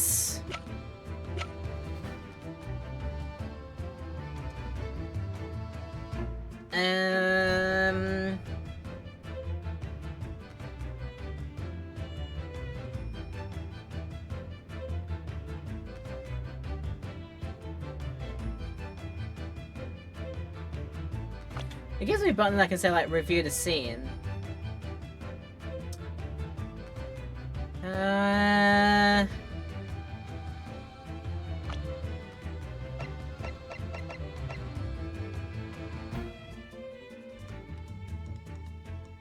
Yes! Damn, it wasn't that either. Right, I'm starting to run out of marks. This is getting a bit bad. The absence. So again, think about the absence of something that should be there, or something that is there that is a bit awkward. Or yeah, getting dicey. In other words,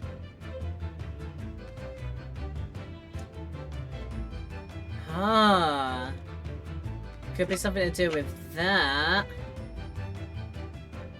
Right, what I'll do, if this doesn't end up working, what I'm gonna end up doing, gonna reload to the save that I did previously, make sure I pick all the right answers and just like flick through the scenes, but could it be something to do that there is no entries from, no, from 2 AM until early this morning, so the timing does not work out.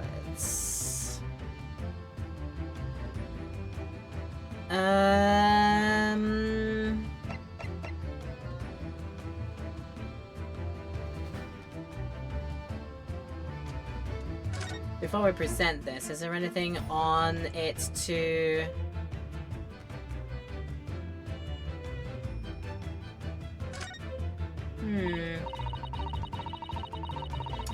These must be remnants of the glue you used to stick on this paper seal of the wardrobe.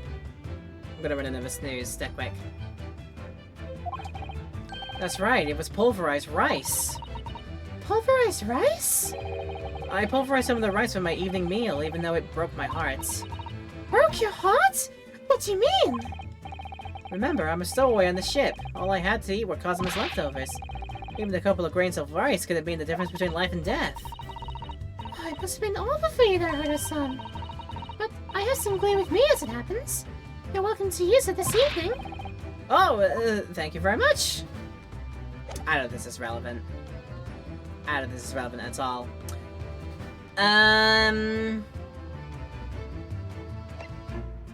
Not the collar pin.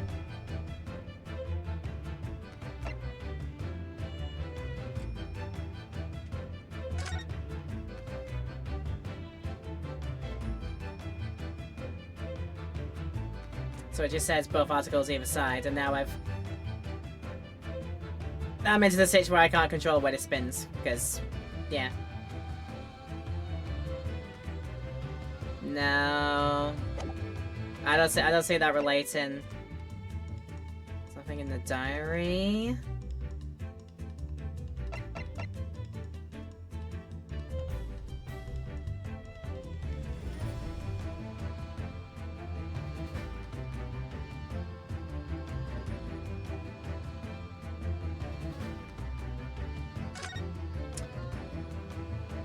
Is it something to do with the fact that the Bellas ended up in here? In there.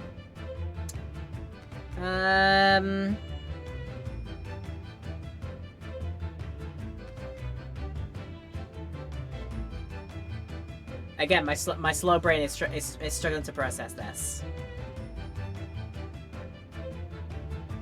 It's purely my own fault that the brain's not putting it together, but I'm gonna try this. If this isn't gonna be the one that's it, I'm gonna be reloading the cutscene. But it must be something to do with that.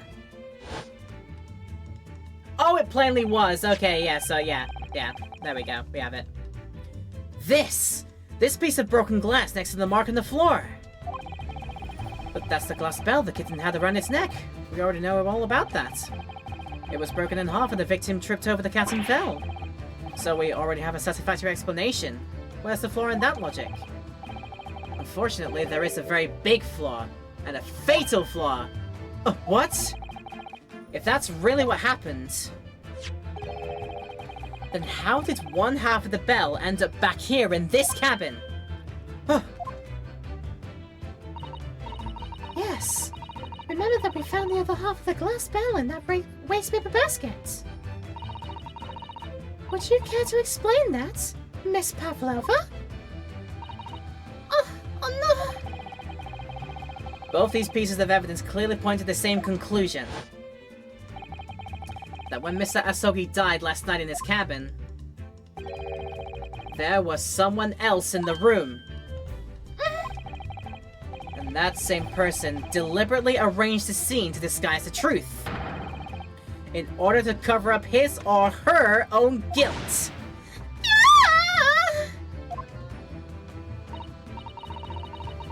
There was someone else present in Mr. Asogi's... Hold it, you are wasting time. Oh, it was Big Burly Man. Someone else was there? Duh, of course, we know this. What are you talking about? Bulkhead was bolted shut from inside. There was no way in or out. Oh, yes. Wait, what? And only other person in cabin when young student died was you! Yes! It's true. I was in the cabin when it happened. You were shut inside the cabin wardrobe, to be precise about the details. But I don't know Russian! There's no way I could have left that message! Not would have. There's no way you could have left that message, to be precise about the details. Would you mind? Button in. Oh, goodness. I love this man. Ah, forgive me, my dear fellow. As I was saying, the person in question wrote the word wardrobe in Russian on the floor, in an attempt to incriminate me for the crime, even though I had been asleep in there the entire time. And then... Oh, this is... sorry. And then, The same person picked up the broken glass bell that fell on the floor. For fear of it becoming evidence that would show how Mr. Sogi really died. But why would this person have taken all the pieces of the bell anyway? Leaving half behind was always going to raise questions. Yes, well, it was past 1 o'clock in the early hours of the morning. The cabin would have been quite dark. The single small lamp suspended from the ceiling would barely have cast any light on the floor there. Little wonder then that the culprit failed to notice a fragment of the tiny item. You all suspect me, don't you? Hold it! Oh goodness. Seaman Stroganoff! Nina is woman of sea. She is daughter of strong sailor.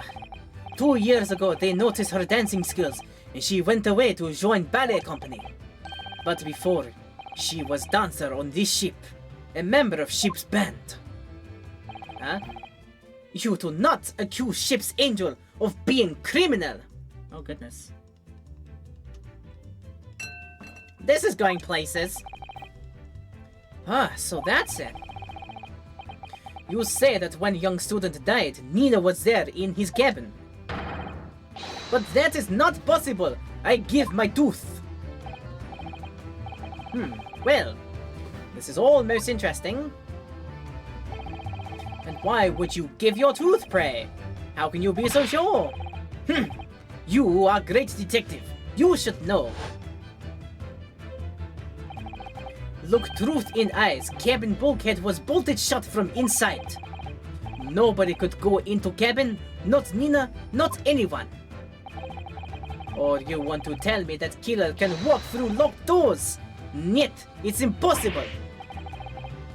Gotta hand it to the stupid man, he's right. But wait! I've read about this in detective stories. People often tie threads around door latches so they can open and close them from the outside. Thread? Are you stupid?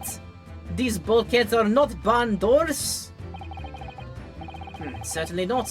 These are watertight doors, as one would expect to find on any modern steamship.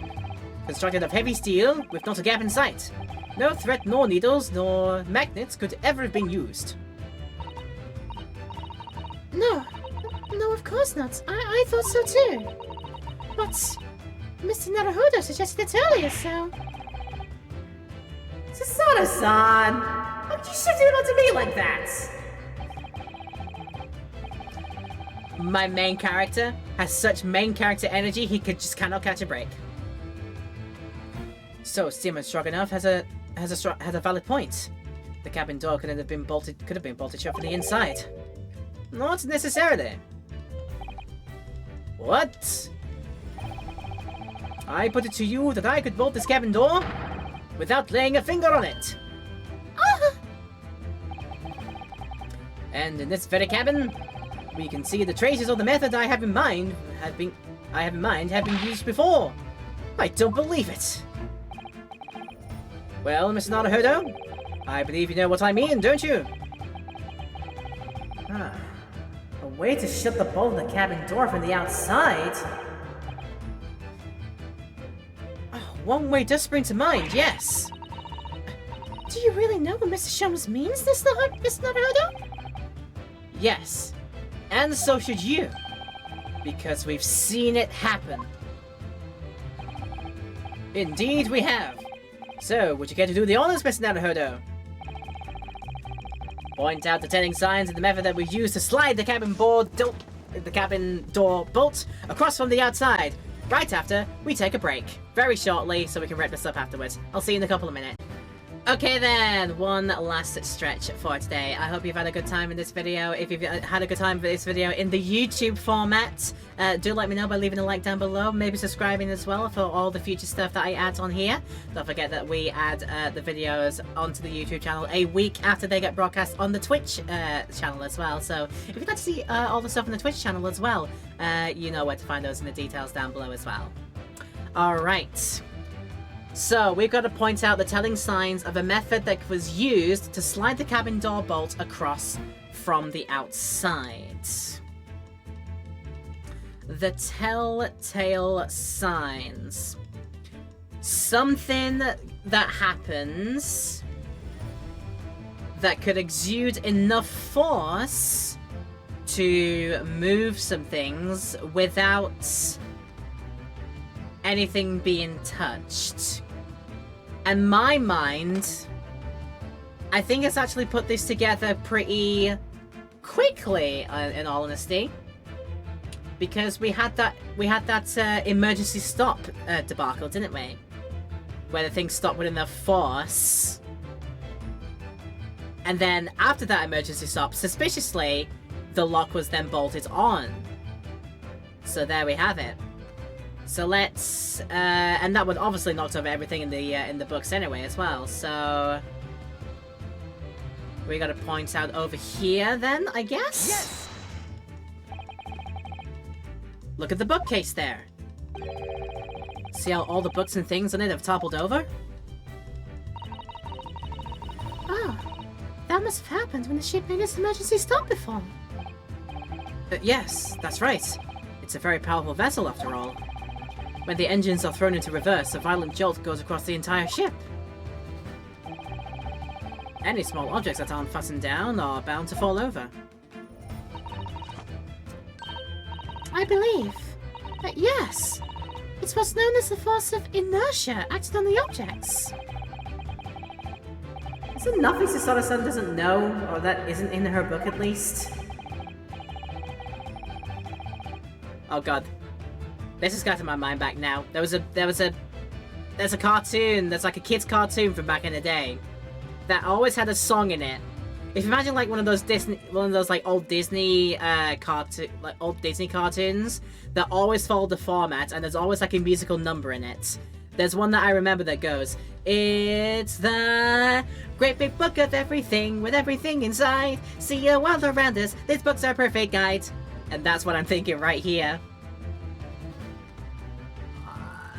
I just can't remember the name of the show to put it to what it came from, but I just remember that song being on literally every episode, and then like one of the characters is like, "God, you always have to sing that every time." And then turns out, yes, they do. But I just can't remember the name of the cartoon, unfortunately. Well, whatever it's called, the same force that pushed over those books on the bookcase also made something else in this cabin move. The bolt on the cabin door. Ah! It was very obvious just after the emergency stop that the ship made earlier. We'd come to into this cabin not long before, and we hadn't bolted the door. But then... Oh. Hello! Is anyone in there? Show me if you need assistance! Oh, that sounds like... Inspector Hosonaga. Couldn't open the door, so I had to knock on this to get our attention. Oh yes! That's it! When the ship stopped suddenly, the bolt flew across and locked the door! Yes. It's made of metal, but it's small and light enough to be moved by the ship's sudden change of speed. Or the force of inertia, if you want to call it that, my sweet summer child. Ah! Are you trying to say that last night, after Mr. Asogi was killed...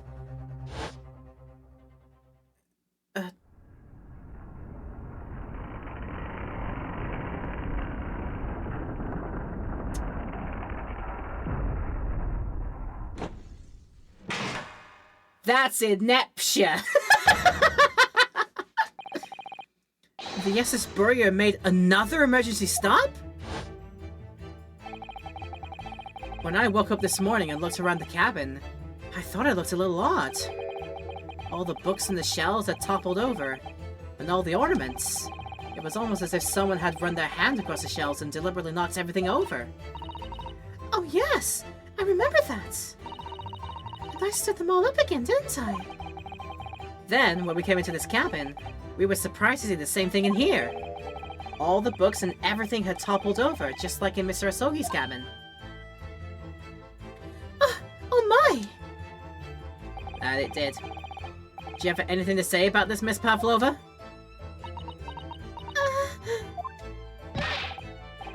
Are you out of your mind? You say Burya made emergency stop? It does seem a little far-fetched. How could that possibly have happened? Unless you're saying that the culprit is actually someone from the engine room? Oh, it's simple enough. Are you forgetting the button in the passageway outside used to trigger the emergency alarm? Oh, yes, of course. There was a notice, wasn't there? Telling you only to press the button in times of emergency.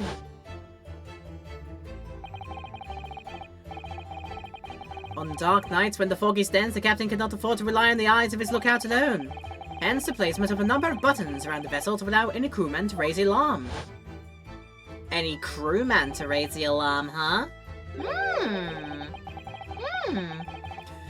The sort of button is the one is almost compelled to press to satisfy one's curiosity. Oh, wait! It was you?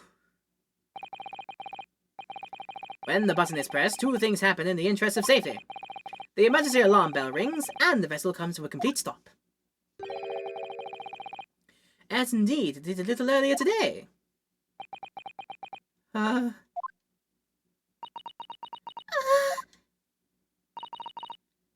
Mr. Sholmes? Surely it wasn't you who... As I always say, a button has but one purpose in life. To be pressed, whatever the occasion. What is my purpose? I am a button. What is my purpose? You are to be pressed. Oh my god! He almost sounds proud of himself. Hey, how dare you mess with ship? I report you to Captain. You are in much trouble now. No. I'm sure this can all wait until later.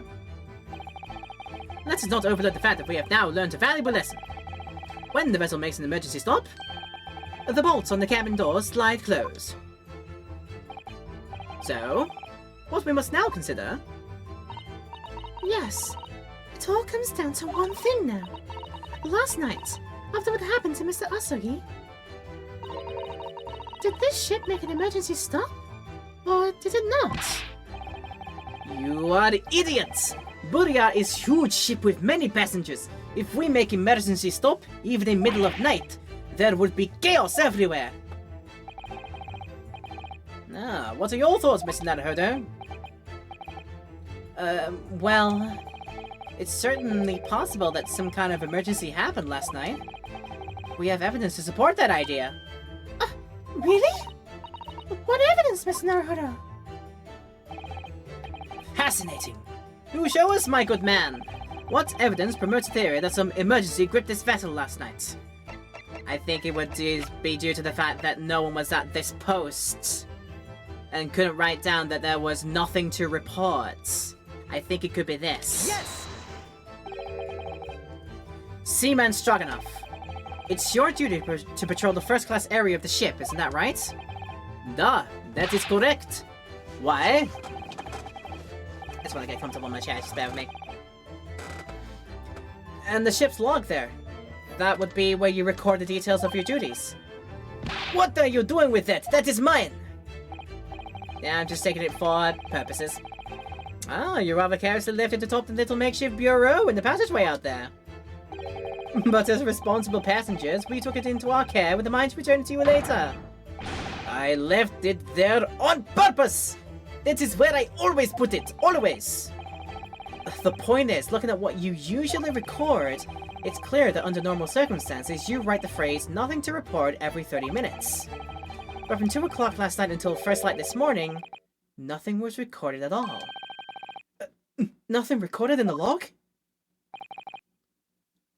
That is... Duh, because nothing happened. But if nothing happened, you would normally write nothing to report, wouldn't you? Oh... Indeed so. Which tells us that shortly after 2 AM, something happened here aboard the SS Burya. Something sufficiently significant To make you forget to fill in the ship's log, in fact. Are you suggesting that the ship really did make an emergency stop in the middle of the night? Stop talking rubbish!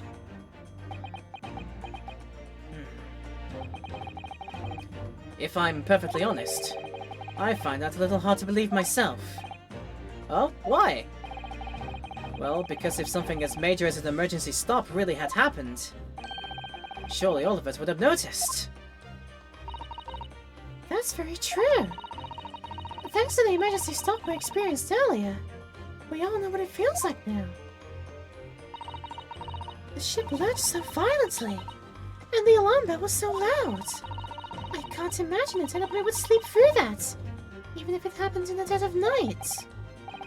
Well, no, that's a good point.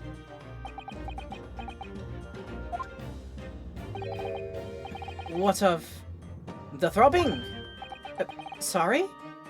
What do you mean? Your head, man! The throbbing of your head since this morning. We have all suffered with it. We all hit our head in our beds when they made the emergency stop, is that right? Oh, dear me. Oh yeah, I've had a headache, you're right. Ugh, in fact, I haven't been feeling myself since I woke up today.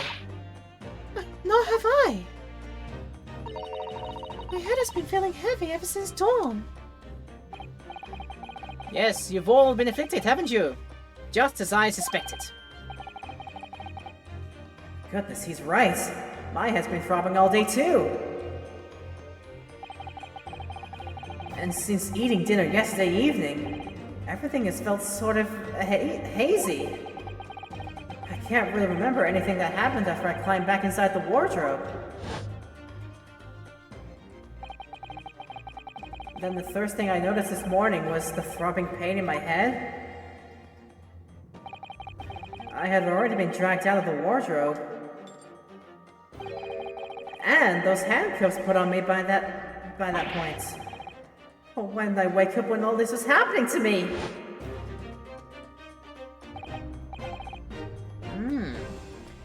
Tell me, Mr. Naruhodo, you boarded this vessel as a stowaway, didn't you? Oh, well, yeah. Sorry. The stowaway class of accommodation doesn't usually include meals. What did you survive on? Oh, well, Kazuma looked after me. He was always happy to share his meals. So, you enjoyed some of the whole roast chicken dish that was served yesterday evening, I take it? Yeah, in fact. I had all of that. Kazuma wasn't really fond of chicken. Oh, really? So the victim didn't eat any of the chicken at all? That's right. He didn't even touch it. Is that relevant?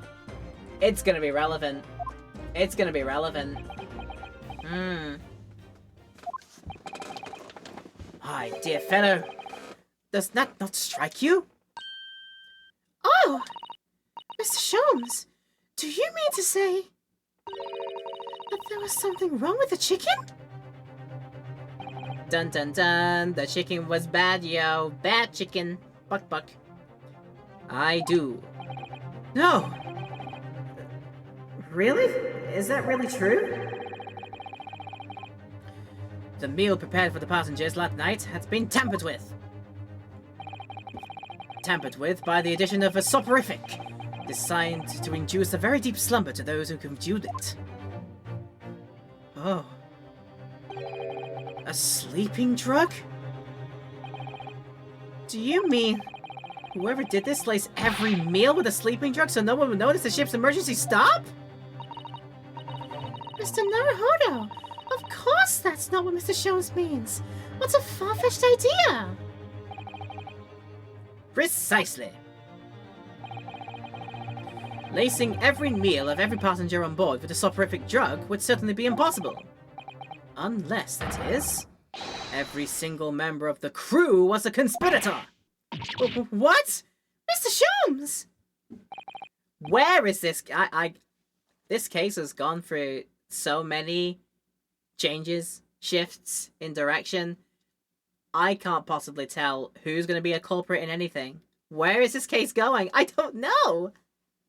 Like, Jesus. Well, Seaman? Eh?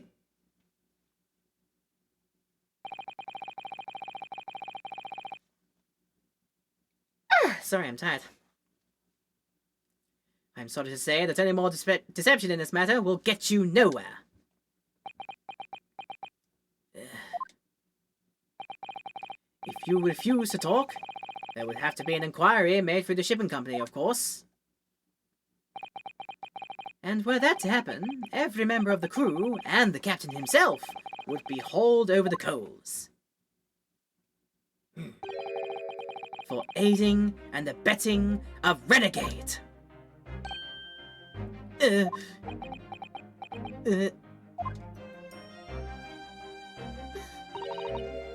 Please, no more. I will tell everything. I cannot make problems like this for everyone anymore. These crewmen are your former comrades, I believe. Yes. So when I decided to run away, I asked them to help me. We all agreed to help. Everyone together. She threw away everything. Her fame in the ballet. Mother Russia. We wanted to help our angel. I don't believe it. You are right. We put sleeping drug in chicken last night. Yeah, I remember now. I did notice chewing on a lump of something strange and bitter at one point. Duh. We could not make all drug... how do you say... dissolve. Talk about heavy seasoning. That's what we call a bit of a... laugh track moment. Like a... At midnight, in waters near Shanghai, we brought our angel on board. She was held by comrade on shore with small fishing boats, while all the passengers of the SS Buria slept soundly, thanks to the almost magical effects of the slumber-inducing potion of their evening meals had contained. So if that's what happened, the only people awake on the ship last night were the crew, people who dislike chicken, and the newly boarded passenger, Miss Pavlova. And that means it would have been possible for you. You could have used the emergency stop trick to lock Kazuma's cabin door.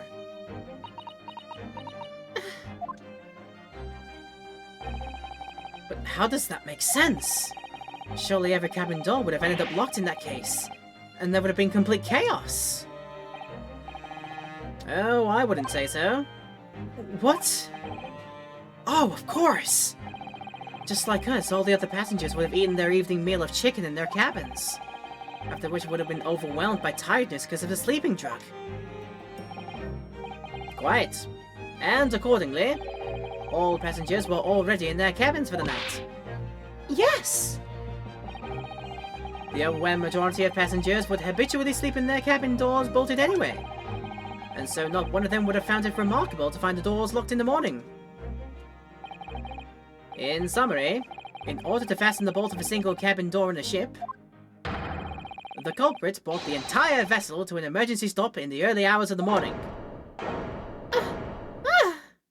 Wow.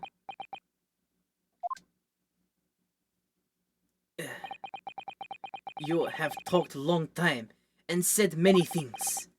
What is point? The point is what I said earlier. There was somebody else present on the scene when the victim lost his life last night. Someone who left a messaging rusted on the floor in an attempt to incriminate another. Someone who tried desperately to hide the broken fragments of glass but would reveal the culprit's identity. And someone who abused the ship's emergency stop procedure in order to lock a door. All told, a busy night. But... I don't know any of this! I'm just little girl! You like to speak with your long English words and explain your clever ideas. But I am sailor, And sailors don't listen to long, boring stories. We don't believe. Sailors like me, we trust only what we see with our eyes. A laudable trait. What? I'm quite of the same distribution, my good man. Observation to me is everything. Mr. Naruhodo. Yeah? Do you hear it? That accusatory cry of guilt in the wind. What's accusatory cry of guilt? Sorry, you've lost me. Proof of involvement, man. But you can't hear such a call with your ears. No. You must hear it with your eyes. For observation is the basis of all deduction. I look with my ears and I listen with my eyes. Make that make sense. What are you talking about? I believe the time has come for one final logic and reasoning spectacular to expose the truth. Darn. I actually think, am I allowed to save here? Because I think the stream is going on for quite a little teensy-weensy bit. So, if I do a save at this point, it'll be the start of the supposed last dance of deduction. But yeah, I think this stream has gone on long enough, so we're gonna call it here, because I need to get some sleep now, unfortunately. Guys, everybody who's been watching this either in the live stream on Twitch or in the YouTube video afterwards, you've been wonderful. I hope you've enjoyed it. Look out for more in the future. We of course stream this on Tuesdays, Thursdays and Saturdays on the Twitch channel and then upload them to YouTube a week after the fact. So stay tuned to all of those channels, and if you want to see some more of the Great 8th Attorney Adventures and the wrap up of Case 2 into Case 3, we will do that in the next time we stream this. Until then, have a wonderful rest of your day. You've been wonderful joining me today, and I hope you have a nice and comfortable rest of your day, whatever you got planned. Take care of yourselves.